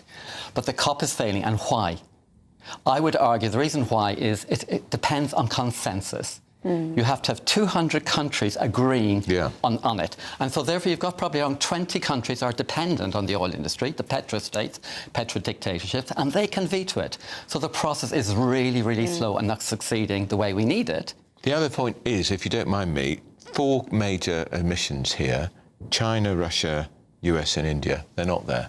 They're not China, there. Russia, US, USA and India. Okay, they're not there, and they are some of the worst offenders. Sure. Russia and America are 2 petrostates. Again, going back to the point I make, is that there's around 20 countries who are dependent on the hugely valuable oil industry, are trying to stop progress. But on the positive side, is when the first COP met, we were predicted to go to 4.5 degrees. Right. At Paris, it was 3.3. It's now 2.6. 2.6 from our perspective is a disaster, but it is better than 4.5. So therefore, we must keep on with the process. But I would argue what we need is a coalition of the willing. The 180 countries are not petrol-dependent states, that are not petrol dictatorships, get together and have a separate meeting about what we can do collectively to tackle the petrostates. Because as long as the petrostates have a veto, we're not going to get there fast enough. Do you think, though, that there's a growing view in countries like ours, for example, where most people would agree that climate change is a bad thing? Most people accept that man-made activity is causing it to some extent, but people are increasingly questioning the medicine and whether it might actually be worse than the disease in terms of net zero policies? The idea that actually the guaranteed security of your food production is worse than the disease. But what I mean is, there are technologies... The Welsh Farmers Union have said that they can't guarantee stable food any longer. The Welsh Farm, they're a very conservative group of people, and they're saying they can't guarantee. And poor people in Britain, or one of the problems is you see the cost... Just explain why, Donna. They say they can't. Because the weather has become more irregular. Yeah. You're having more droughts and more extreme rainfall at the same time. When you heat the climate by 1 degree, it contains 7% more water. And if you look at the extreme rainfalls in Britain, the temperature's gone up 1.5 and rainfall concentration has gone up by around 10%, exactly in line with the science. But coming back to your point about the costs, I think it's really important that the climate movement recognises that we can't expect poor people to carry the cost of the change. And for 2 reasons for that. Actually, first of all, they can't afford it. And second of all, the rich 1% emits 70% of the pollution. So we really must require the 1% to pay the cost. And that's why I support I hope you might agree, Andrew. The report by the Green Alliance last week was recommending that the levies, the social levies, the insurance levies, the VAT, should be taken off electricity bills and the standing charge for poor people to make green electricity cheaper for poor people so that they can do the switch without actually them suffering. Because and that's how you're losing public support for the argument, because people who simply can't afford, even with the best one in the world, they can't afford it, Donna. What they do, they don't put the heating on. I'm totally agreeing with you. As you know, I've been lucky enough. Instead of buying a car, I invested in solar panels and battery. So what that means is this year I have 0 energy bills and I'm making a profit around £400. Right. I want that for every poor person in Britain. But how do you get the £400? Did you get that back as money? I sell the excess to the grid and they pay me £400 a year. But the other side to this is that China has a near monopoly on the production of some of the green technologies. China is not helping the climate crisis. They also have some questionable human rights practices. Is it good to be so reliant on the Chinese for the production of EVs and PV panels? I agree. I totally want the solar panels and the cars and EVs being made in Britain, and we have to protect those markets. But they invested in it. When we were insisting on investing in oil, what we were arguing 10 years ago at Paris is that Britain must invest our money in the new green economy, or we will lose out on the future economy. We didn't listen to that. We kept investing in fossil fuels. China said, no, we're going to invest in the renewables, and they are cornering the market. But you say that they're negative. But by actually bringing down the cost of EVs and the cost of solar, that benefits the developing world. Are your solar panels Chinese? I don't know, actually. I think they might be. Oh. But what else can you do? Well, there's no British solar panel made. Now, your one-man efforts to save the planet has had a bit of a setback. What happened? Which setback? Oh, this morning. Yeah, I'm afraid my e-bike got stolen. Yeah, I was at a dance class last week. 3 chains, and they still chop through 3 it. D-locks. Because this is now they're expensive, aren't they? Yeah, e-bikes. A fold-up Brompton is around £3,000. Do they not have to somehow get these prices down to encourage more people to buy them? I would argue... I mean, are they coming down in price slowly? They're cheaper than cars, but you can only get one person on it. Well, I mean, it rains. The reason why it's so expensive is that it's a fold-up Brompton. It's a British bike. Very good. It's British made, and it's absolutely top of the market. I buy it because I do a lot of work outside of London. Yeah. And so I actually got through last year without being in a car once. Well because done. I was using my e-bike to get to the train station, outside the station, I'll fold up my bike, off I go to my client or on my holiday. Well, so that's why I bought a good one, but you can get a cheap e-bike for around maybe £800. Oh, OK. So they're not all my expensive. I hope you're insured. Yes. Yeah. I hope you get it back or you're insured, and we commend you on your efforts. How are the dance classes going? OK, as you know, you're exposing me now. Turned into a kind when of I hit in-depth my bio. old age pension, I said, I've got to do something positive and different for my health, and I went back to being a ballet class. Very good. He was a ballet dancer, and a very, very skillful ballet dancer, and he's now teaching people ballet who are not so young people, I suspect. I'm doing adult beginners. Well done. Maybe I'll come along. Oh, that would be worth a story. Well, thank you so much, Donncha McCarthy, head of the Climate Media Coalition. I apologise. Now, still ahead, find out how the Green Party leader, Zach Polansky, is not concerned as much as Donncha about climate change, because what he's now talking about is getting Russian President Vladimir Putin to give up his nuclear weapons. Zach, he won't take your call, dear. And the Reform UK leader, Nigel Farage, is going to set out how his plan for small businesses in Britain. First, if you want that elusive holiday sun, here it is.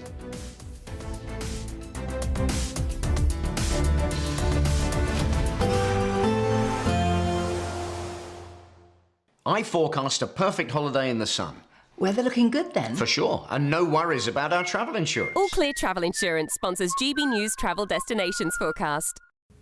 Hello there. We've got some heavy rain moving back into parts of Spain and Portugal the next few days. Some showers towards Turkey as well. But in between some sunny spells, risk of some rain moving into Madeira come Tuesday, and that rain finally approaching western parts of Portugal later on in the day. But elsewhere across the Mediterranean, generally dry with some sunny spells, though showers moving from Greece into Turkey through the day. Some of these could be heavy at times, and the outlook is for it to be largely dry with sunny spells, temperatures near average. All Clear Travel Insurance sponsors GBNews Travel Destinations Forecast.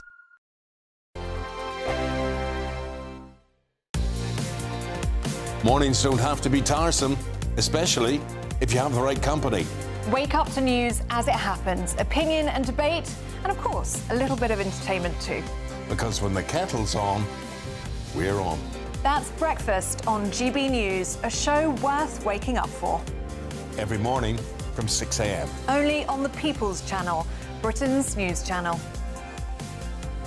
We'll spread the news, you spread the word. Join me, Nana Akwe, for an informative, interactive news programme with a difference. It's fun.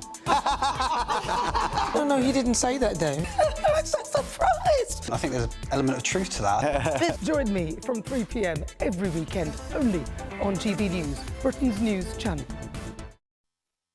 You want to know what's really going on in the corridors of power? Labour don't know what to do with you half the time, and that makes you quite lethal in the chamber. Get behind the headlines with Chopper's Political Podcast. Join me, Christopher Hope, as I sit down with the great and the good of British politics. We'll see where this ruling takes us. These are the stories shaping our nation. Chopper's Political Podcast, available now on all platforms. Listen in and stay ahead. Britain was once the envy of the world. But look around. A nation that no longer knows what it is or where it's going. A country that's broken, How do we fix Britain? How do we bring it back? Friday night with Matt Goodwin at 8 p.m. only on GB News. Hi, I'm Michelle Dewberry, and my show is your opportunity to cut through all the noise and dive in headfirst to some robust debates. Ideas clash. Situation, no, isn't it? No, Because the failure is you're deliberately avoiding my point. Nothing's held back, And if you think this is the end of it, wait for more. and we do not shy away from the difficult stuff. Sometimes I want to shake people and say, if only you understood. So join me on Jubes and Kerr weeknights at 6 p.m. only on GB News, Britain's news channel. Decisions made in Washington aren't just shaping America, they're shaping Britain too. From migration to global security, from crime to health. Whatever happens in the White House today will be felt in your town or city tomorrow. That's why The Late Show is live from Washington, D.C. Cutting through the politics to show you what it all means for Britain. The Late Show live every night at midnight. Only on GB News, Britain's news channel.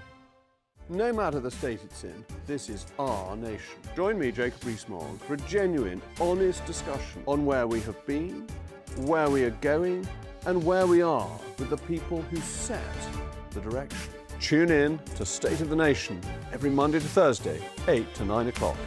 Only on GB News.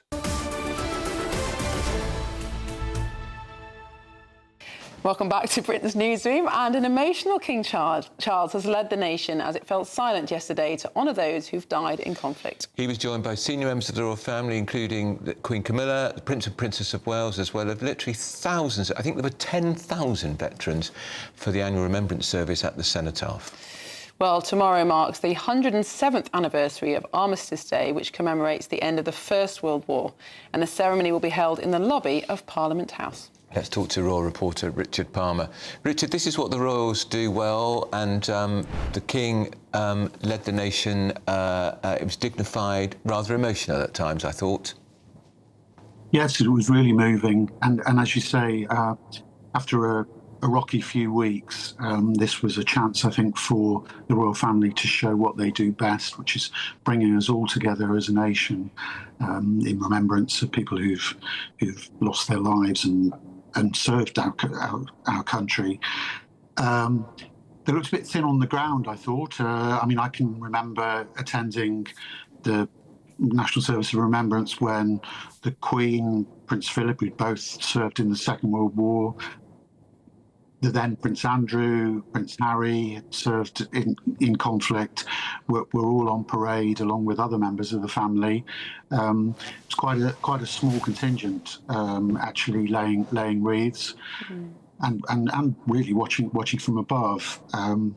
But that's the way the royal family's heading, I suppose.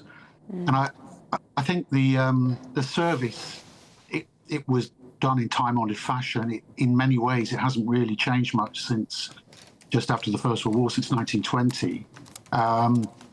But when you look beneath the surface, then there are changes, and I think it reflects how our society has changed. So, for example, in Horse Guards Parade afterwards, I was speaking to lesbian and gay former members of the armed services, people who were thrown out of the services in the 1990s for being gay, who were marking 25 years since the ban on gay people serving in the armed forces was lifted, and they were very emotional about that. And then, of course, you had around 20 Second World War veterans marching as well. Yeah, and Richard, some people noted that Princess Anne, the Princess Royal, wasn't there, but I think she was doing exactly what she was doing, but in Australia. Yes. Well, yes. Yes, Richard, I'm so sorry, we are going to have to leave it there, Richard. But coming up next, Reform UK leader Nigel Farage is going to set out how his party will be the party of small business. Don't go anywhere. This is Britain's Newsroom on GB News.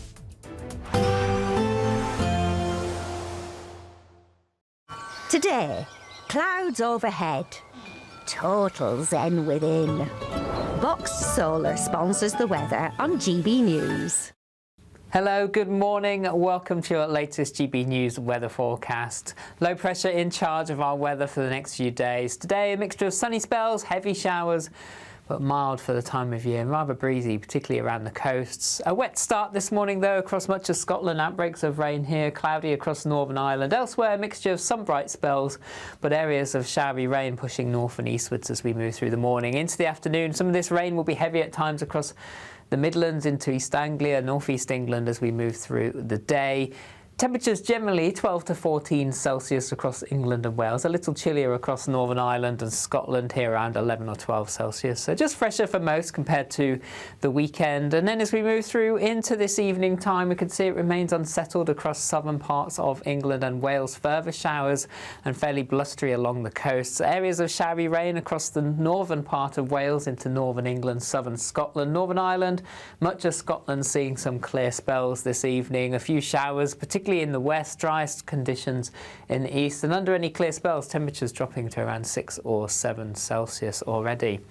As we move into the early hours, further showers are expected, though they will ease for a time, allowing some longer clear spells to develop. But it remains quite breezy, particularly around the coast, with then further rain heading into southwest England and Wales by the end of the night. Under the clearest skies, temperatures dropping away, a cooler night than of late, 5 or 6 Celsius in the towns and cities. Some mist and fog patches once more, but it's all changed through the day on Tuesday. Cloud and rain pushing northeastwards, accompanied by some brisk winds. It will stay driest across central and northern parts of Scotland, though some showers possible across the islands here, and generally for all an unsettled day to come. Again, some maybe southern and eastern parts holding on to some dry weather, but largely cloudy here. Very mild, 15, 16 Celsius, cooler across Scotland. Today, clouds overhead, total zen within. Box Solar sponsors the weather on GB News. You could win your entire Christmas on us this year, all magically delivered to you in time for the big day. There's cash, £30,000 in tax-free cash to make your new year go with a bang. There's also a further £10,000 to spend on all the gifts. We've also got Christmas lunch for you, with £1,000 in vouchers to spend at your favourite supermarket. And finally, a festive GB News goodie bag, so there's something for everyone under the tree. For another chance to win, text WIN to 63225. One entry costs £2.50 plus one standard network rate message. Or text BONUS to 63225. 5 entries cost £5 plus one standard network rate message. Go to gbnews.com/win. Entries start at £2.50. Call 0903 686 3232. Calls cost £2.50 plus your network access charge. Or post your name and number to GB17 PO Box 8690 Derby DE1 9TT. UK only. Entrance must be 18 or over. Lines close at 4 p.m. on the 28th of November. Please check the closing time if listening or watching on demand. Bold. They are under no illusion. Ray. Are you a human trafficker? Boundless. I've had enough of the nonsense, and I'm not afraid to say it. Don't get us on the BBC. Every weeknight, I tear through the headlines. The smell of gasoline. Should we be worried about it? From Westminster madness to cultural war chaos. What I'm going to do now, they are throwing things out the car as we speak. Get ready, Britain. Here we go. Patrick Christie's tonight, weeknights from 9 p.m, only on GB News, Britain's news channel. Westminster's full of talk, but out here, it's the real world. Am I allowed to talk then? No, that's it. This is where it matters, real people and real lives. That's what politics is all about. The fact has Trump made a good start? No. Straight answers, no spin, and just a couple of pints. How many fingers have I got up? About 10. So join me for Lee Anderson's Real World every Friday at 7 p.m, only on GB News. The People's Channel, Britain's news channel. At GB News, we love to hear from you, our loyal community. So drop us a line at gbnews.com/yoursay. There you can talk to each other and also to the presenters live on air. gbnews.com/yoursay, because GB News is your channel, Britain's news channel. Join me, Nana Akweer, for an informative, interactive news programme with a difference. It's fun. No, he didn't say that, though. I'm so surprised. I think there's an element of truth to that. Join me from 3 p.m. every weekend, only on GB News, Britain's news channel. Britain was once the envy of the world, but look around. A nation that no longer knows what it is or where it's going. A country that's broken.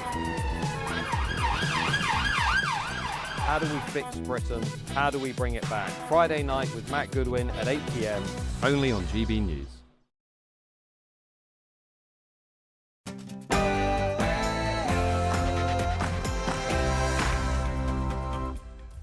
It's 11 o'clock on Monday, 10th of November, live across the UK. Britain's Newsroom with Andrew Pearce and Miriam Capes.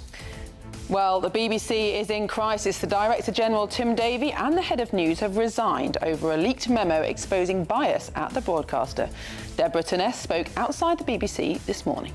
There is no institutional bias. Mistakes are made, but there's no institutional bias. But why won't... Well, she is currently addressing BBC staff in the building behind me. We're expecting the BBC to apologise for their panorama on Trump today, but will it lead to any more resignations? The US Press Secretary Caroline Leavitt says the White House proudly called out their purposeful fake news, and this resignation is an admission of guilt. Everyone should watch GB News. Our very own Bev Turner got the scoop. But obviously, as a journalist that works for a channel of which I'm incredibly proud, that was very rewarding. She's clearly a very wise woman. Well, over the weekend, the government was asked if they were concerned about bias at the BBC, which turned into an attack on GB News. Over to the Culture Secretary, Lisa Nandy. I was very disappointed recently that Ofcom decided not to proceed with proposals to take action on politicians presenting the news. I am looking, as the Culture Secretary, at what we can do as a government to deal with this. Well, any moment now, Nigel Farage will set out Reform UK's plan to be the party of small business, and we think he's going to unveil a new senior businessman as a top supporter. Don't miss it. And is it time to drop COP? Around 50,000 people at least have flown to Brazil for the COP30 climate conference to tell us how we can all save the planet.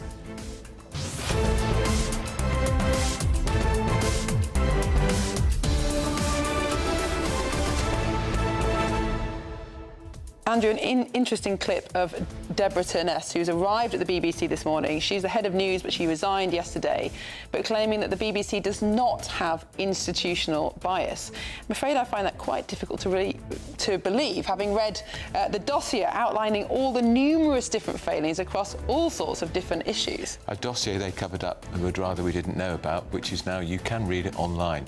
Well, as ever, we'd like to know what you think. Send your views and post your comments by Visit gbnews.com/your say. But first, here's the news with Katie Bowen.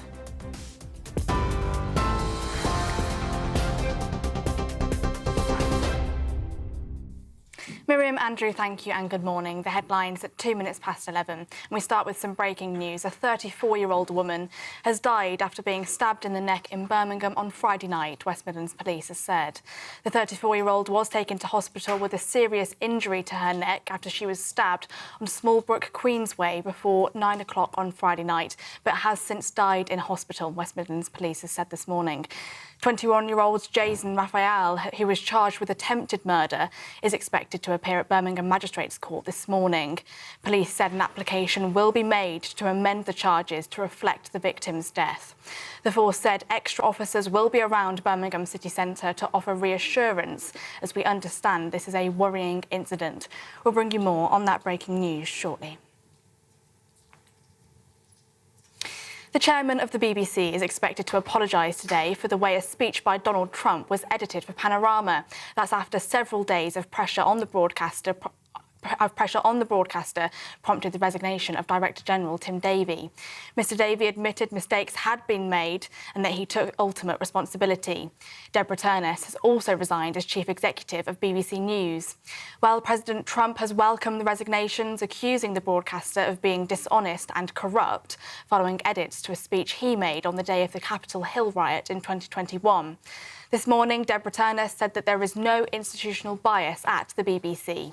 BBC Chairman Samir Shah is expected to give evidence to Parliamentary Select Committee hearing later today. Minister Louise Sanders-Jones told GB News Breakfast that the public expect high standards of the BBC.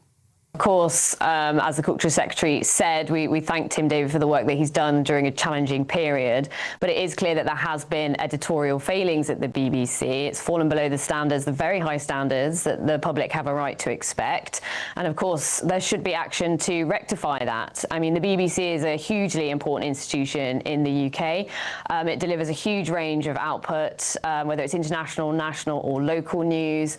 And indeed, we've just had a super important weekend with the remembrance events. As you know, I'm a veteran myself, so it's hugely important that we get those events right. And the BBC does an excellent job at covering events like that, remembrance events, and at the cenotaph. Elsewhere, more than 1.8 million veterans across the country will benefit from new local support centres the government has announced. The centres, which will help improve access to support services, including health, housing and employment, are a key element of the Ministry of Defence's new veteran strategy published today.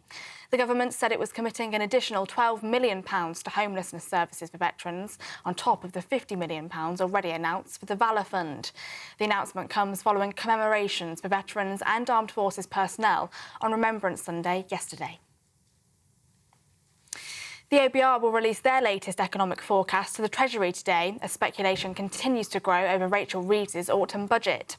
It comes as Cabinet ministers have reportedly warned the Chancellor that increasing income tax could lead to disaster at the ballot box for Labour. Colleagues of Rachel Reeves believe that she will break the key manifesto promise and are discussing the potential political fallout. The Office for Budget Responsibility will share their costings behind a series of measures the Chancellor is considering. Super typhoon Feng Wong has killed 2 people in the Philippines, with 1 million people evacuated from their homes. The typhoon is now moving towards Taiwan, where it's sustaining wind speeds of up to 115 miles per hour.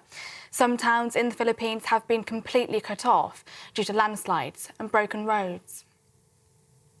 Those are your latest GBNews headlines, so let's get a quick look at the markets.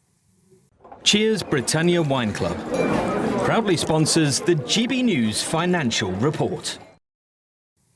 Here's a quick snapshot of today's markets. The pound will buy you $1.3174 and €1.1387. The price of gold is £9,099.97 per ounce, and the FTSE 100's at 9,799 points. Cheers Britannia Wine Club proudly sponsors the GBNews Financial Report.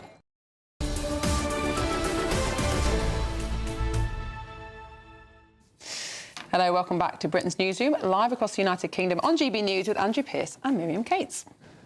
Well, let's see what you've been saying on gbnews.com/your say. Lots of comments about COP30. I think broad agreement with your views, Andrew. John says, why are we destroying good farmland, covering fields over with solar panels? Darren says, time to be honest, we need to drop COP30 theatre. We're being fed another round of doom and gloom, politics dressed up as saving the planet.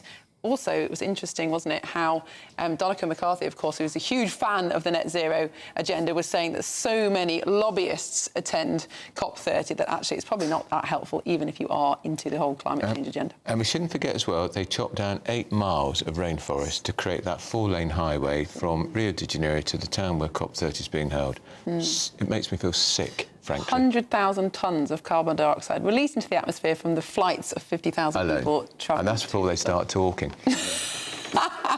Indeed. Just a big knees up, isn't it?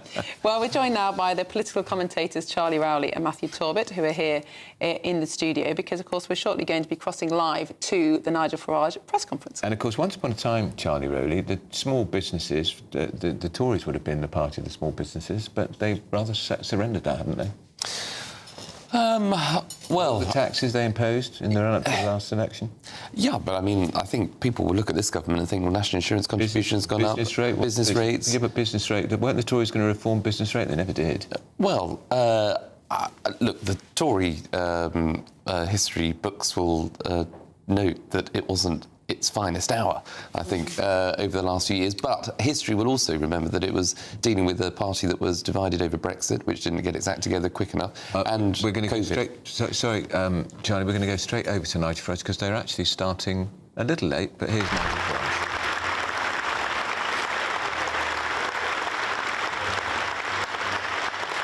Thank you very much indeed. Good morning, everybody. Welcome to the launch of Small Business for Reform. form. For those watching at home, what you have in the room, and they've all travelled today to London, are 300 small business owners. Today is the beginning of something that we intend to be very, very large indeed.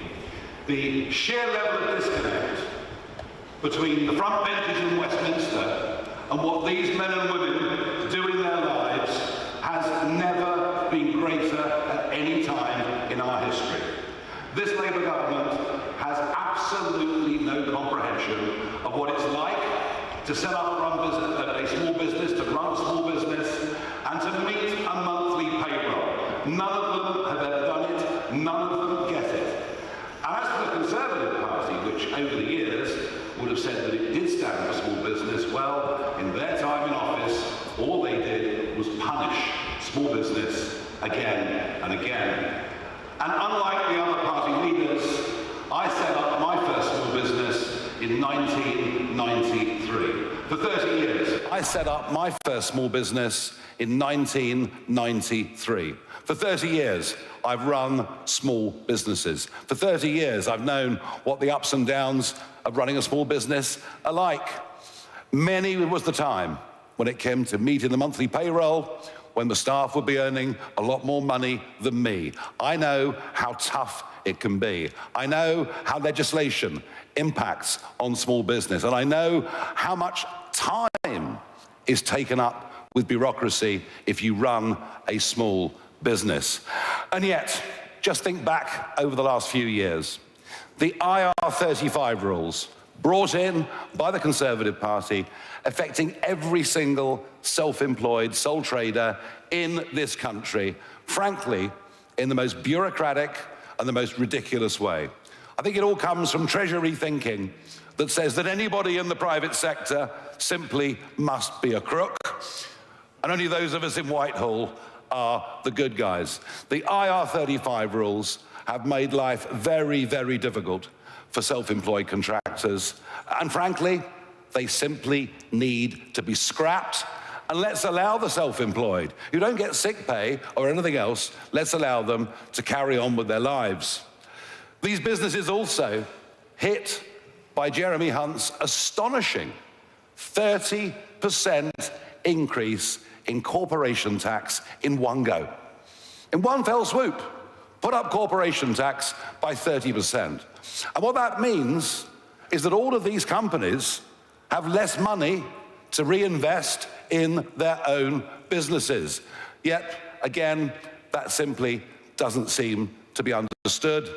And now we have a proposal from the Labour government that sole traders and small businesses, rather than filing annual returns to HMRC, will now be asked to file quarterly returns to HMRC, which just adds to cost, time, and bureaucracy. You can listen all you like to Labour, telling us that the Employment Rights Bill will make life better for employees. Well, maybe.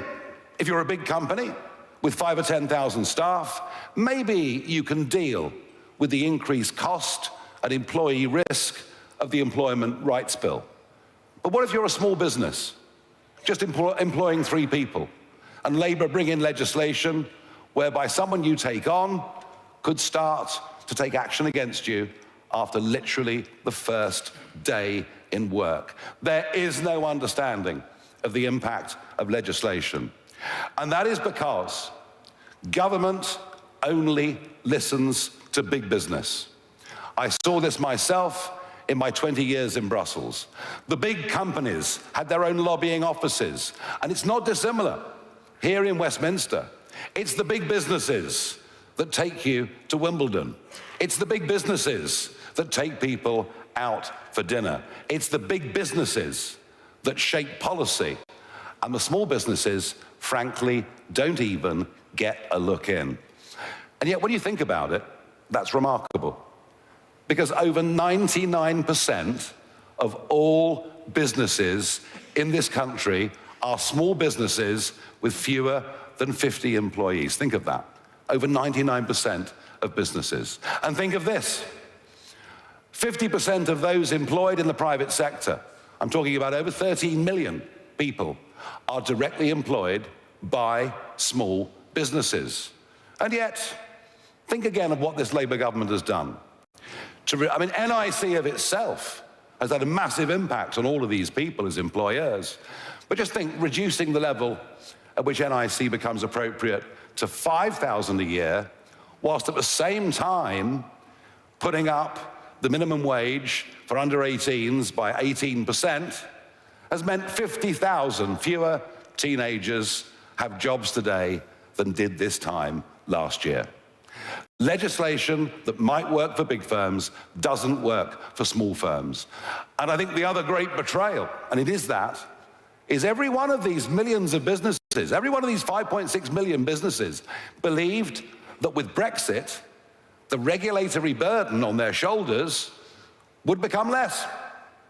And yet I can tell you, a decade on almost from the referendum, that in every single industry, from financial services to fisheries, the burden of regulation, the threat of the regulator is worse now than it was then. In fact, I know many businesses literally live in fear of the inspector walking through the door, who in many cases seem to take an almost perverse pleasure at doing down small business. Some on the left will tell you, well, the economy is failing because capitalism is failing. No, we're not living in capitalism. We're living in an age of global corporatism. We're living in an age where the big businesses virtually control and own the political arena. Capitalism is what these people do. Free enterprise is what these people do. These people take risks.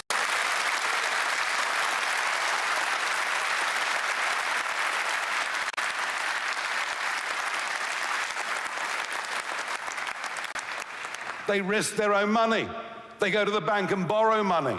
They've no idea at the start whether their business concepts will work or not. And many of them will have failures along the way. But that's what free market enterprise is about. It's about risk.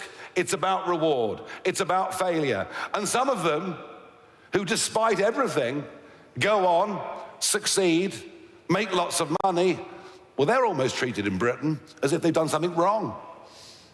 As if morally it's wrong to be successful.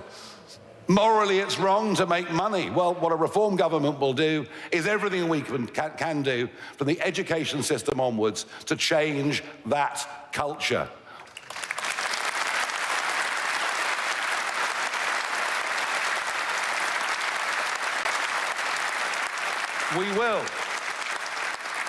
We will champion hard work. We will champion success. We will look to advertise men and women who we see as British heroes because they've set things up and they've succeeded. And think about it. Every big business, and by the way, there are only 8,000 big businesses in the whole of the UK against all the other millions such as yourselves. But every big business starts as a small business. Every innovation comes originally from somebody who's got a new idea. With good small business, with a healthy marketplace, you get increased choice for customers, you get better pricing, and you get better and greater technological development. I'm fearful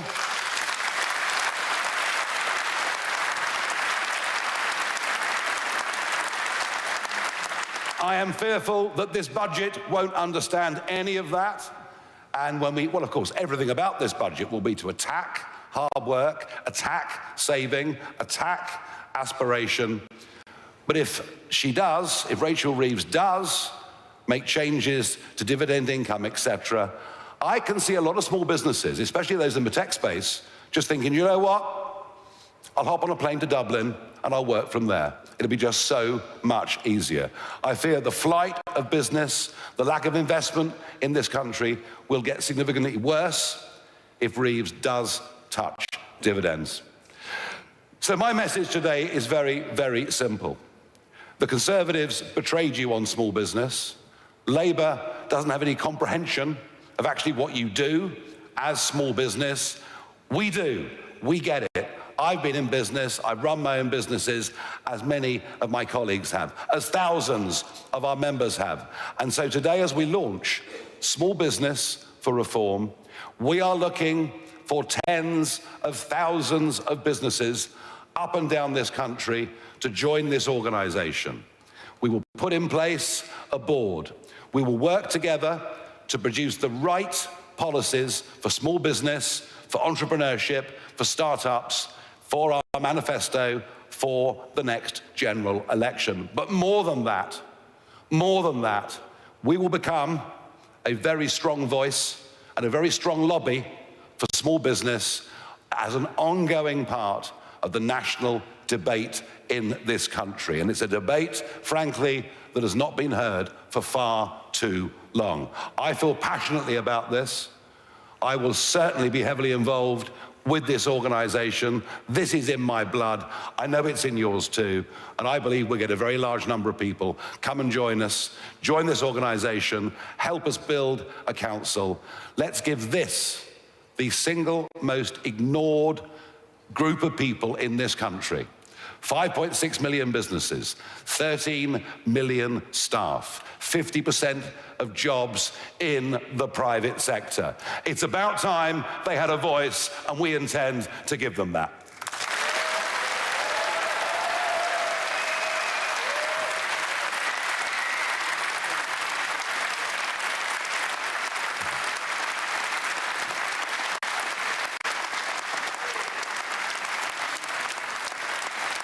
Thank you. Thank you very much. Now, our first small business entrepreneur, somebody who started very small, but went on to become very successful, and now acts as a mentor to others that want to get into business, establish themselves, become successful, is a man called Kevin Byrne. He founded something a few years ago called checkertrade.com. But before I introduce Kevin to the stage, let's have a short video to see who you're about to hear from. When I sold my company, I sold it for more money than most people could think of. But the whole situation in the UK today for entrepreneurs is crushing them. My name's Kevin Byrne. I'm a serial entrepreneur, and I live on the south coast of the UK. Every single thing in this world stems from an idea. My wife and I are Christians. So I went to members in my church, the builder, the plumber, the electrician, and said, look, I'll do a little leaflet together. Once the word got out, everybody wanted to be in this little book. This was the embryo of the national brand that I built, helping to keep the cowboys out, scouted out. Great, eh? The very original concept idea, and I still got it. One health and beauty, one architect, one bed and breakfast, one builder. And, you know, when you're building a business, it's tough. When I sold my business, I went through an incredibly dark tunnel. So I'm waking up now and there's no reason to get out of bed. What really matters is your health, the health and well-being of your children and your friends around you. And the thing that I'd really like to do is to stay in my country. But the whole system is rigged against entrepreneurs. Have I got enough time to build another national brand under all the caps that this government and previous governments have put into building businesses? Should I live the rest of my life here and then die and pay inheritance tax at 40%? There is no reason for me to stay in the UK, and how sad is that? Because I love this country. How sad is it that I've spent my entire life employing people, paying tens of millions in tax, get to a point where I'm thinking, I just can't stay here. Imagine if entrepreneurs were encouraged to come here, entrepreneurs were rewarded for employing people. What would that do to the economy of the UK? And I believe as Nigel Farage is Prime Minister of this country, he's going to wipe out many of those things which are hindering small businesses, and he'll start introducing things that will attract entrepreneurs from all over the world to the UK instead of those in the UK leaving.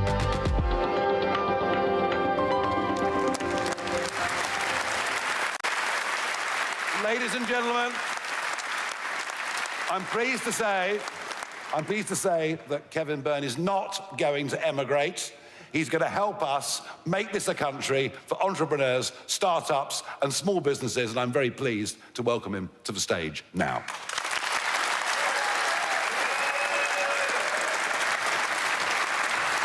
All right. Nigel, thank you very much. Good. Enjoy. Thank you.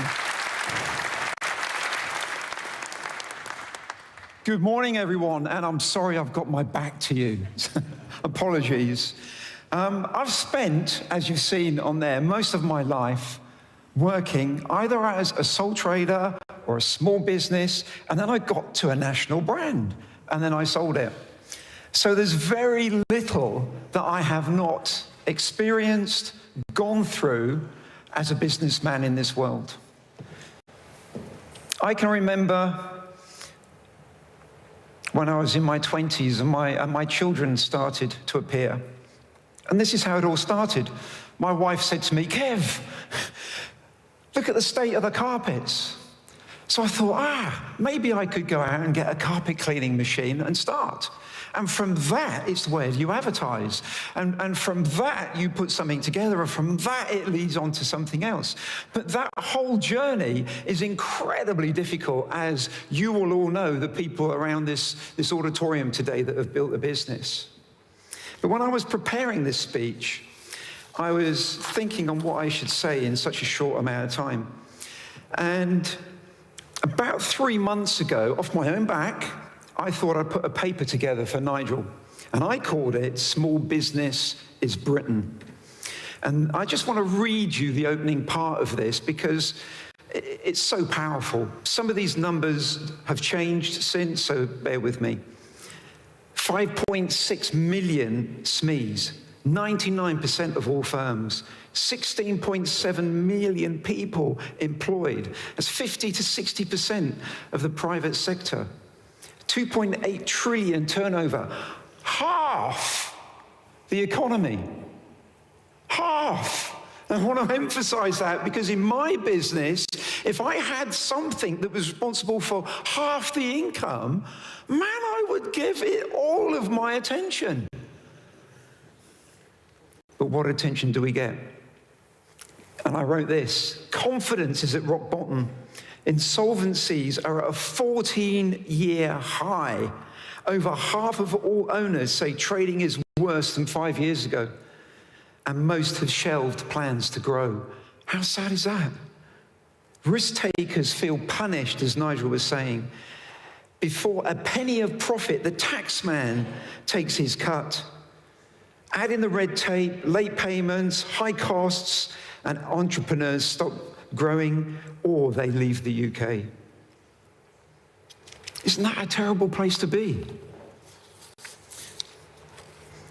So whether you are thinking of starting a business, or you're a one-man band, or a limited company, or you're a national brand, I've been there, and I know what the journey's like.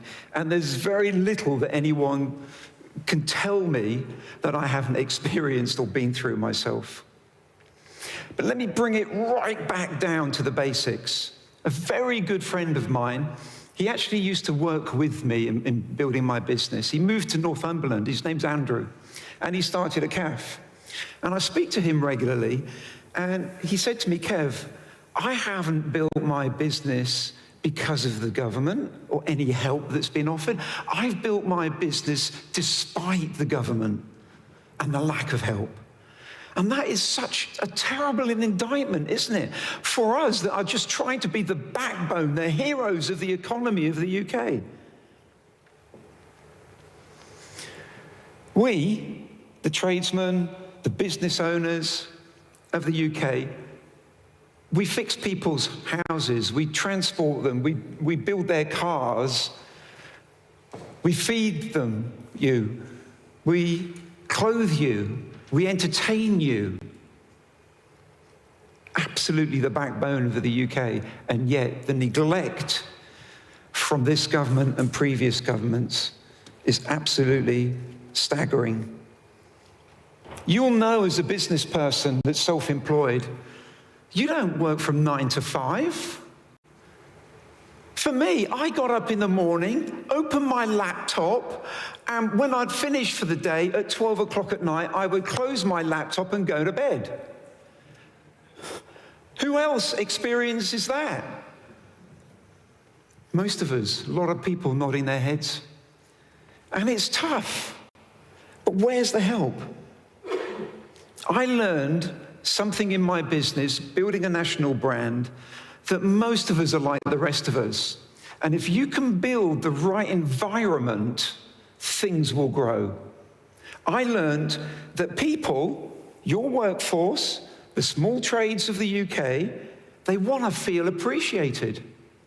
They want to feel understood. They want to be able to work with integrity and a strong moral purpose.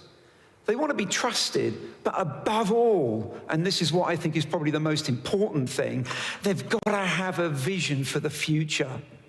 And right now, I just don't feel or see or sense there's a vision for this country outside of reform. I was asked before I come on the stage, Kev, why have you come over to reform? And I said, it's desperation and disappointment. It's disappointment. So I want to look at very briefly those 5 things. Appreciation, understanding, trust, integrity, vision, and apply that between the government and ourselves as small businesses. Where is the appreciation from the government? I had to have that in my company to make it work. Where is the understanding from the government about our strifes and issues and problems building small businesses? There isn't any. And where's the trust in us? I don't think there is any trust at all. What about integrity? Now, I think a lot of, particularly builders and plumbers and the like, they're under a huge amount of pressure when it comes to operating with integrity, cash jobs, etc. And I wonder how much is being lost to revenue through situations like that. But they feel they're being forced into that corner. And where's the vision that this government and past governments have given us as small businesses? I can't think of anything at all. Can you?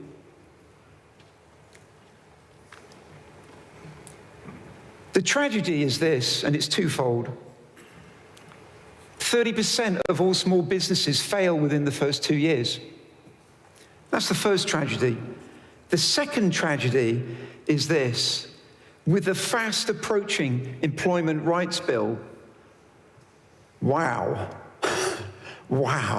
Has a businessman put that together? Has someone that actually employs people put that together? I don't believe they have. Because you just simply wouldn't put those things in place. So how many people that are one-man bands that want to start to move forward and employ someone are going to go, I ain't doing that. Not with all those regulations, not with all of those things that are put upon me. If I employ someone and I've got all that to go through from day one, I ain't going to do it. So what's that going to do as a knock-on effect in 4 years, 5 years, 10 years for the economy? If just 1 in 4 people say, I am not going to do this because of this, what's that going to do to the economy? What's that going to do for the small businesses in years to come? It's tragic. But now, let's imagine there's an opposite. Let's imagine that there is a government that truly appreciates small businesses. There's a government that truly puts themselves out to really understand the pressures that we have been under and are under as a business. I know lots of people that are one-man bands, two-man bands. And I'll say to them, how much time do you spend in regulation? How much time do you spend in trying to tick all the boxes that we need to tick? Oh, Kev, hours and hours and hours. Well, okay, if you were to combine all that into a year, how long would it be? 2, 3 weeks of my time? Good grief. They should be out there servicing, not having to cope with red tape.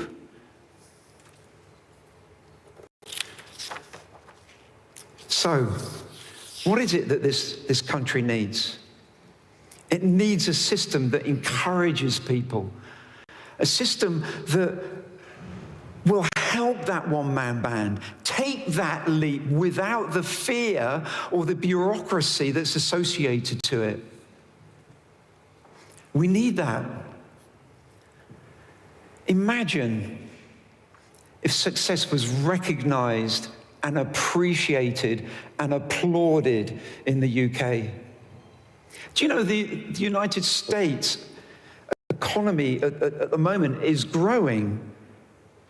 I think it's 3 times the rate of ours. And that's because of those very things. They celebrate success. They celebrate the entrepreneurs in their country. And they're doing their best to remove all the barriers to make those companies a success. What we have in the UK today is simply madness. It is simply madness. But all we need is the right environment. That's all we need. And we need a vision. We need someone like Nigel to get on this podium and have that national voice and say, this is one of the most important aspects that the UK has got today. Half the economy comes from us as small business people. Now, I know this is going to be a huge mountain to climb for Nigel and the Reform Party. Huge. Every month, and I'm sure a lot of people will agree with me, every month the situation gets worse for the UK. So I say roll on the next election. I believe if we back the doers, the makers, the fixers, we will rebuild the pride in the UK. We'll rebuild the family in the UK. We'll rebuild the community in the UK. But most of all, we'll rebuild the hope that we all need. Here's one simple truth, which I'll finish on. When Britain's small businesses thrive, Britain will thrive as well. Thank you.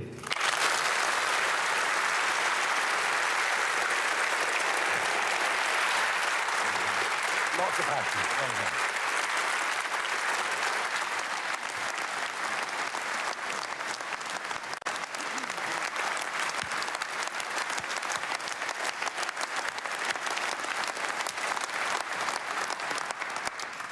Kevin, thank you. That was really powerful, really passionate. Were you listening, Rachel Reeves? Oh, I don't think so. Even though she was a senior economist at the Bank of England for 10 years, you know. No, I suspect much of what's been said this morning will be met by a blank wall of incomprehension in government and on the front benches, as they simply don't have a clue. I wouldn't even be surprised if elements of what Kevin had said today are not picked up and used by the Prime Minister in PMQs this Wednesday. Mind you, at least David Lammy made Starmer look good, didn't he? I mean... Now, back to the serious stuff. The first thing I want to do is say a big thank you. A very big public thank you to Lord Bamford and JCB Excavators for their recent donation to us of £200,000. And I really am very thankful indeed for that.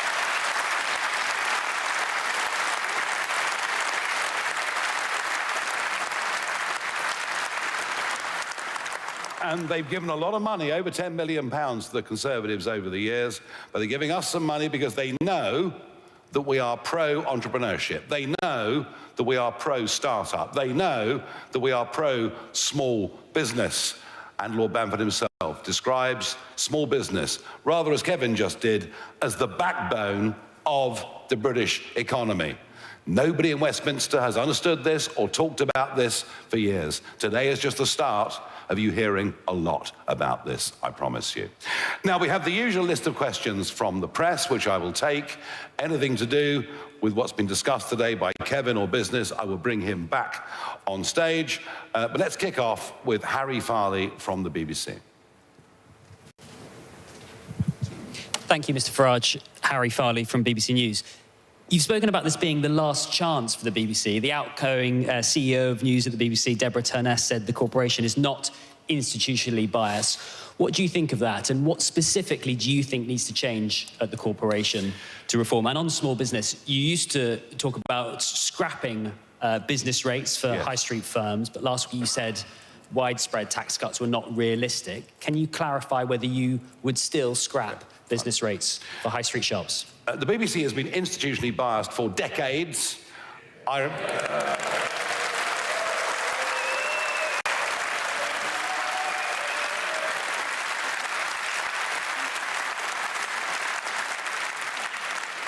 I well remember the Wilson report 2 decades ago, saying the BBC were not covering areas like Europe and immigration with any sense of impartiality. And you could, add on to that net zero, climate change, all their interpretation of the horrors that have happened in Gaza. And now, of course, the United States president. I spoke to the president on Friday. He just said to me, "Is this how you treat your best ally?"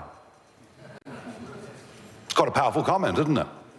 It's quite a powerful comment. So there's been too much going for too long. You might have noticed, Harry, that last year 500,000 people stopped paying the licence fee. The year before, 500,000 people stopped paying the licence fee.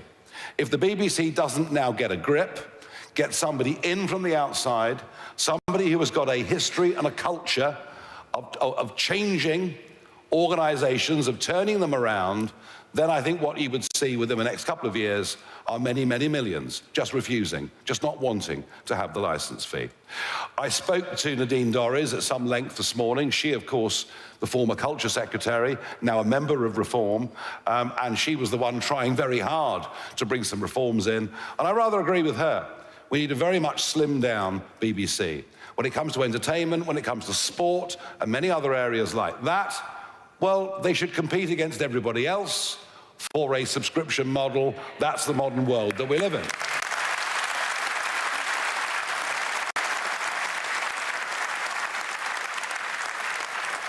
So the licence fee, as currently is, cannot survive. It is wholly unsustainable.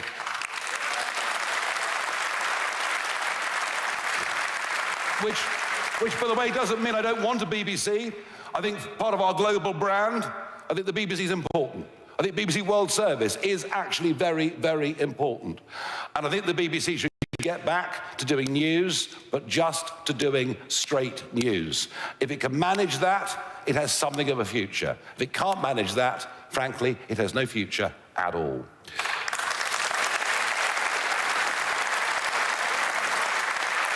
Moving on. Yeah, I did say last Monday, this country has got to start living within its means. And I think actually people have woken up to that. We simply cannot go on amassing debt at the speed that we are. What I would say, in terms of what we're going to put together as a manifesto for small business, will be up as much to the 300 businesses in this room and the tens of thousands that I believe are going to join us. But don't underestimate. Yes, of course, there are costs to business, but don't underestimate what in the old-fashioned days we used to call supply-side reform. And supply-side reform means getting government, regulators, bureaucrats off the back of men and women running small businesses. And that's what we all intend to do. Now, on to Olivia Utley from a slightly perkier GB News, I think, this morning. Although I do have to declare an interest, obviously. Morning. Can we have a few more details? You talked a lot about what the problems facing small business are, but what exactly are your solutions? What changes would you make to corporation tax and business tax? And on the BBC, who would you ideally like to see as the new Director General? Well, I did notice that Donald Trump's press secretary Catherine Leavitt, suggested British viewers watch GB News, not the BBC, which was quite interesting last night. Look, I don't know who comes in from outside, but it's got to be somebody from the outside. As I said, I think it's somebody from the private sector. It's somebody that's gone into a failing organisation and has turned around not just the profitability of the organisation, but turned around the culture of the organisation. And my worry, Olivia, with the BBC is it employs its people from such a narrow segment of society that I don't think they think they're biased at all. It's just the worldview of people the BBC employ who happen to live in North London, rather than the view more broadly of what's out there in the country. So someone dynamic, someone from the private sector, but somebody with a history of turning around cultures. Is it possible? I just don't know. I just don't know. As I mentioned the Wilson report earlier on. That was a big wake-up call to the BBC 20 years ago, that it had to change culture, and nothing actually did. Harry Horton, ITV.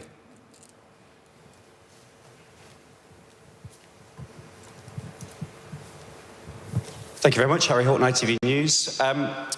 One of the biggest bits of red tape that small businesses face at the moment, and one of their biggest complaints, is the paperwork they have to fill out when they're dealing with the EU and sending goods to the EU. You've said you'd rip up the government's SPS deal if you got into government yourself. Wouldn't that immediately create much more paperwork for thousands of small businesses across the UK? And then just on the BBC, the broadcasting landscape in this country at the moment is dominated by big American giants like Amazon, Netflix, Disney, Google. I could go on and on.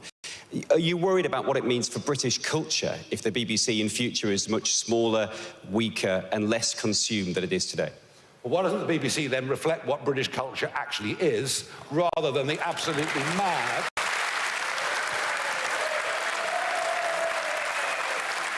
I mean, that's our complaint.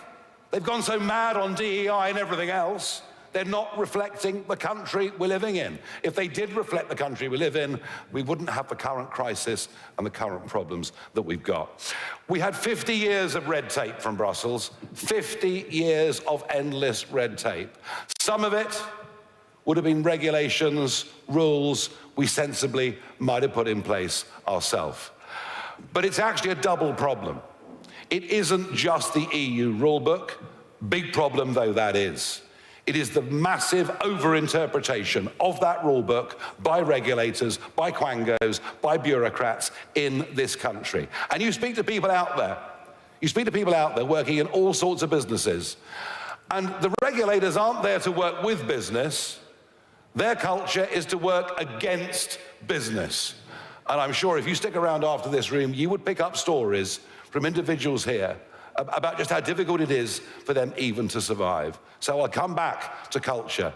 I do think that the EU, its rules and regs, but I also think the way that Tony Blair fundamentally changed the way the country's run by taking enormous power away from ministers and elected politicians and handing it over to quangos and regulators has made the life of small businesses much, much harder. So there is a lot to do in this country with our own people as well. Mari Aurora, Sky News. Thank you. First of all, you've criticised Labour's workers' rights policies and commented to potentially undoing some of them. You said you might want to cut minimum wage for younger people. What is your message to workers today? Are you the anti-worker party? And if I may, on the BBC, what do you make of President Trump weighing into the conversation about the BBC and the British media landscape? Do you welcome that, or does that concern you?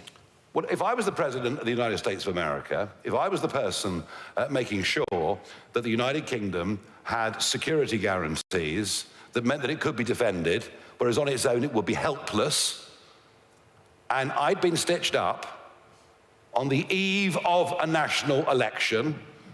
I mean, people talk about election interference. What the BBC did was election interference.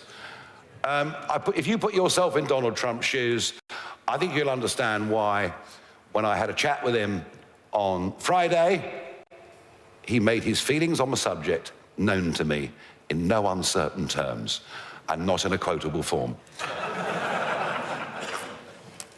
Even your question is the question, even your question is the problem.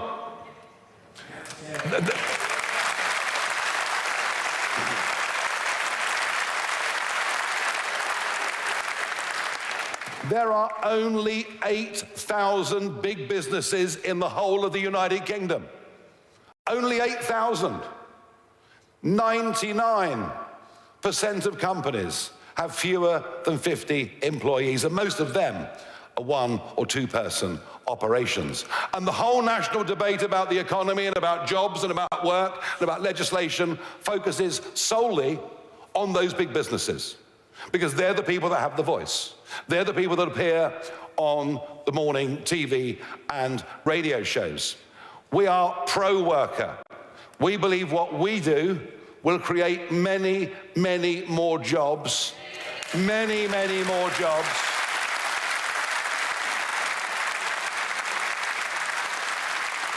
And I would say this, jobs, yes, and people will have to work hard, but jobs that will come with a quality of life. The other thing that is never understood, whether it was in Brussels before or in Westminster now, there is this assumption that employers are the bad guys, employees are the good guys. Let me tell you something.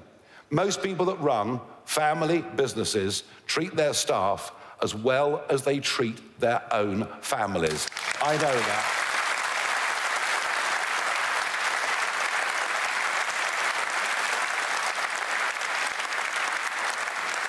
I promise you, they really, really do. But the problem is, these people haven't got a voice. There's no one to speak for them, which is why the bigger we can build small business for reform, the bigger voice all these people will have. And that is our stated aim. Today is that first brick that we're laying on the ground, and we intend to build something very, very substantial. Noah Hoffman from The Sun. Thank you, Mr. Farage. I was wondering if you could outline what role small businesses could potentially play in tackling Britain's bloated welfare bill and getting youngsters out of the bedroom and into the workplace. And secondly, if I may, what your plans are to ensure that high streets are beautiful again and aren't just covered in illegal migrant vape shops. Thank you.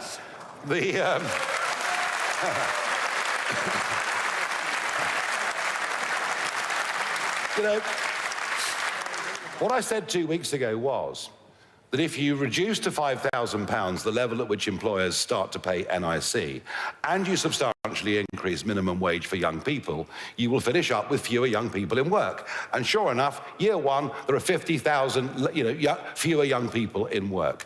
I would say that immediately in this budget, what Reeves has to recognise is that bringing the NI rate for employers down to 5,000 has been bad for young people getting into the workplace. And frankly, I want as many young people as possible to get jobs, to get into the workplace, and to get into the habit of actually working. When it comes to the high street, well, the high street's had problems for all sorts of reasons. You know, we know online, etc., etc. Turkish barber shops are doing very, very well indeed. Very, very well indeed, whilst many of these people here have been debanked because they have one payment that seems to be unusual, and they're caught under anti-money laundering regs. I mean, you literally couldn't make this situation up. All I would say about the high street is one of the things in the high street that does still survive is the bookmaker's shop, which actually, for a lot of lonely people, is a place they can go in, meet people. There are 22 million people, 22 million people a week have a bet of some kind in this country. Yes, there are a few problem gamblers, but there are problem drinkers, there are problem drug takers, there are problem everythings.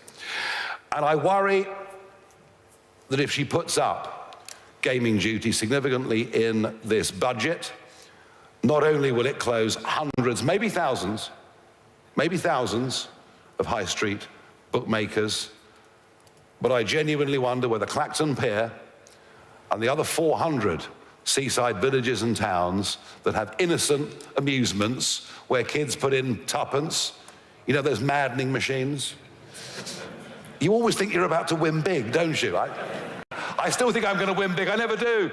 And my worry is it will close all those down too. So, you know, you've got to get this right. And if she does put a big... And it will be a tax on turnover, not on profit.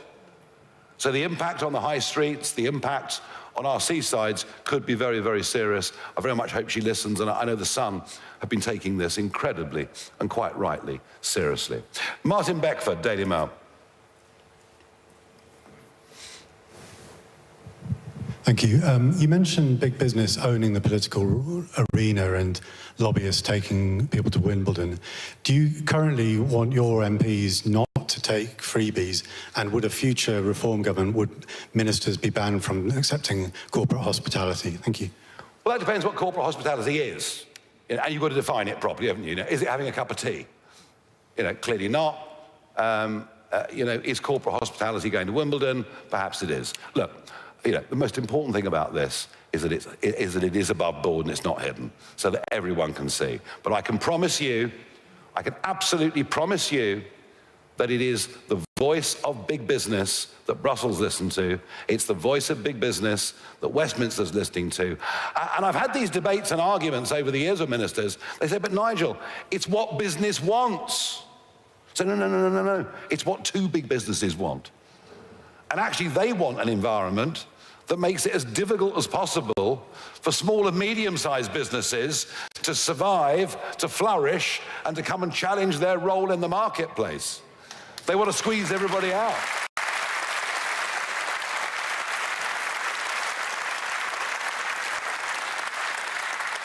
I'm not anti-big business. We need big business. We need car manufacturers. We want big investment in this country. I'm not anti-big business. I'm anti-government that doesn't understand how important, in terms of choice and development of markets, small business is. That's what this is about. We're not anti-anybody, let alone workers. We're pro-workers. We believe what we do in the next government, we get half of this right, could create millions of jobs, millions of good jobs. And we really, really believe that. Martin, thank you. Tony Diver, Telegraph. Thank you. Mr Farage, can you be a bit more explicit about your policy on small businesses? At the last election, you pledged to scrap business rates entirely for SMEs. You also wanted to introduce a corporation tax-free allowance. Given that you've rowed back on some of your other tax pledges last week, do those pledges still stand? And can I also ask you, when you spoke to Donald Trump about the BBC, did he tell you what he wants to do about it?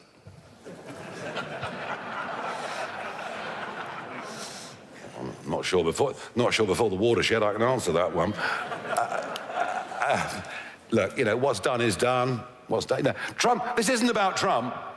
Trump's just the final straw of what we've seen over the course of the last weeks, months, and indeed decades. Look, I've made it very, very clear, Tony. Today is the start.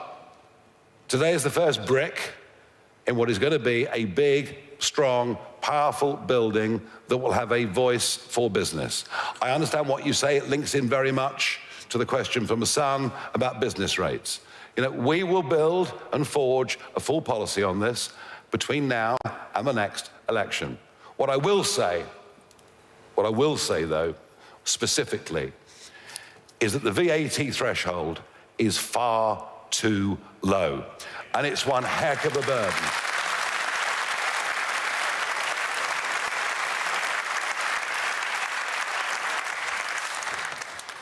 Stefan Bossier from The Times.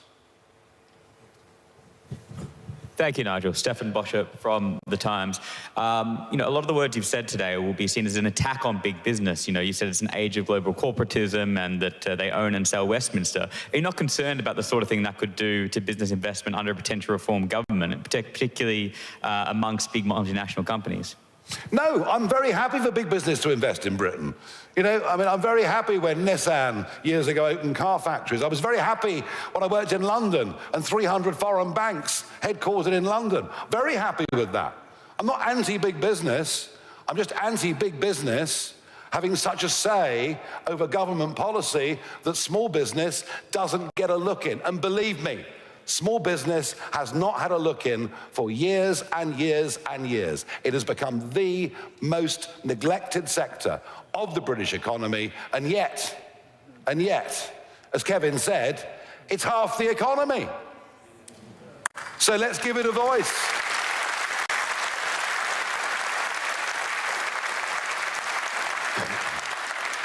Right, we're getting there. We're over halfway through. James, in case you're getting bored, you know, don't worry, we're going to get there. James Hill, Spectator.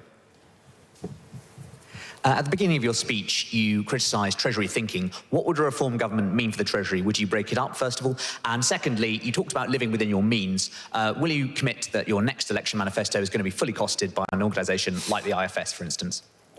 It'll be costed, whether we trust the IFS to do it. I'm looking at Richard Tice, who's laughing quite loudly down there. We might find somebody else to do it. Yeah, we might find somebody else to do it. Yeah, look, of course we'll have a costed budget, all right? Of course we'll have a costed full budget, but we made it very, very clear last week that we actually have to be honest with the British people. There need to be substantial spending cuts. We cannot go on as we are. And, you know, people like you, James, and others who call me populist, I'm not being populist at all. We're not promising all things to all people. We're being straight with people. And I think, actually, there is a growing understanding in the country that we are in real, serious economic decline. We are in big trouble.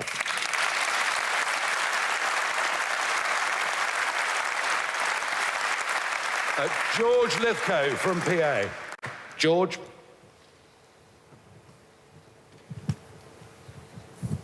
What else did you speak about on Friday with President Trump? It's a very, very good question. It's a very good... Shame you've wasted it, really, isn't it? But it's a very, very good question.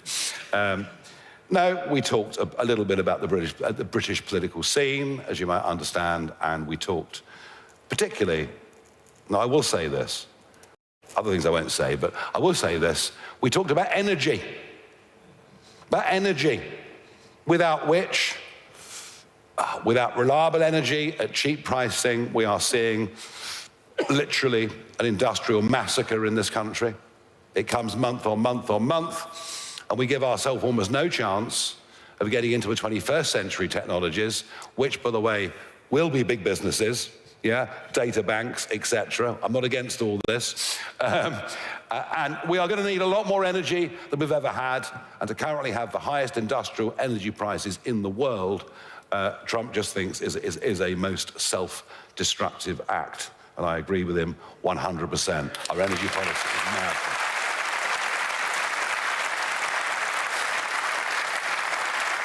Okay. Lucy White from Bloomberg.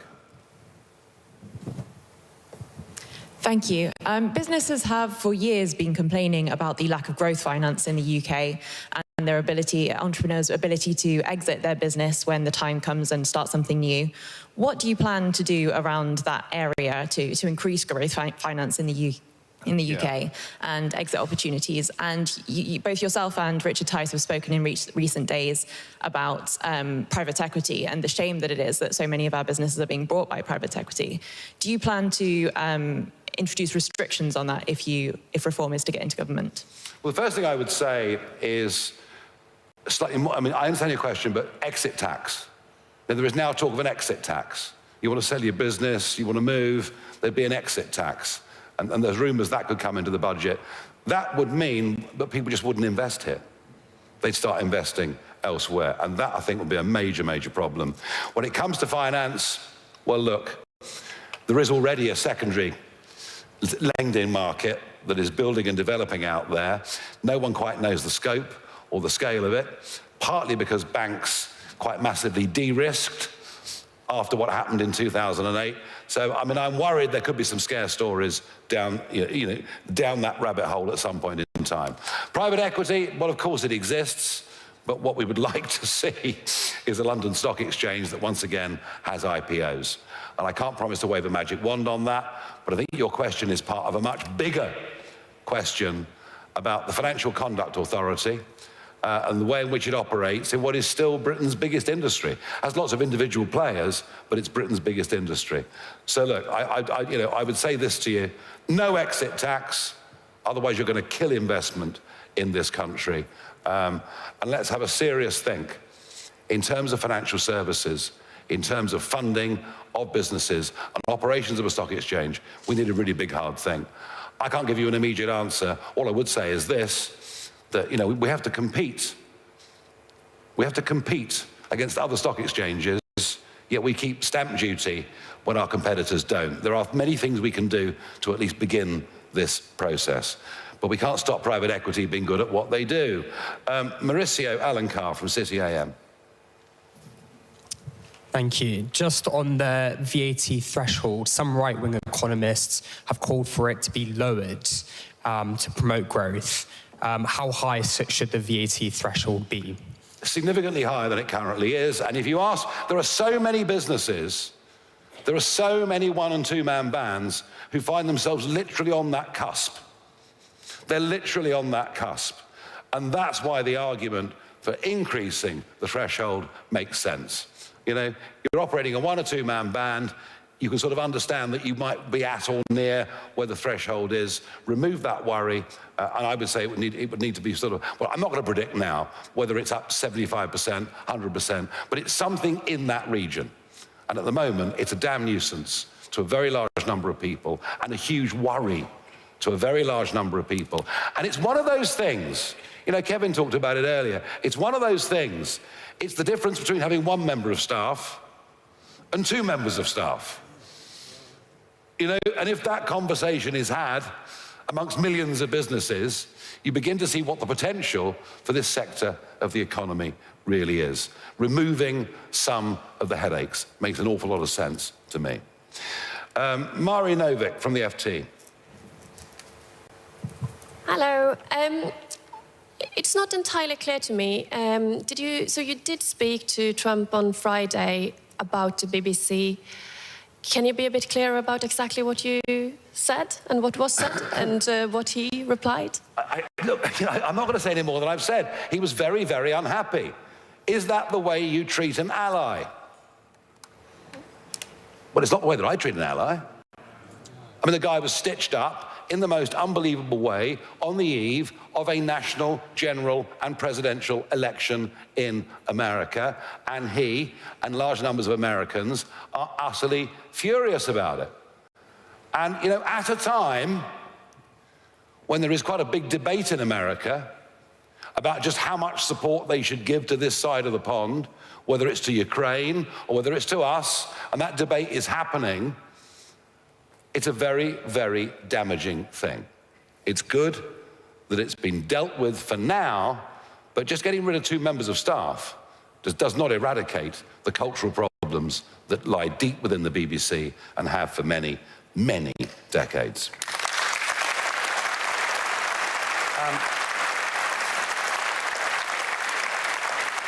Aggie Chambray from LBC.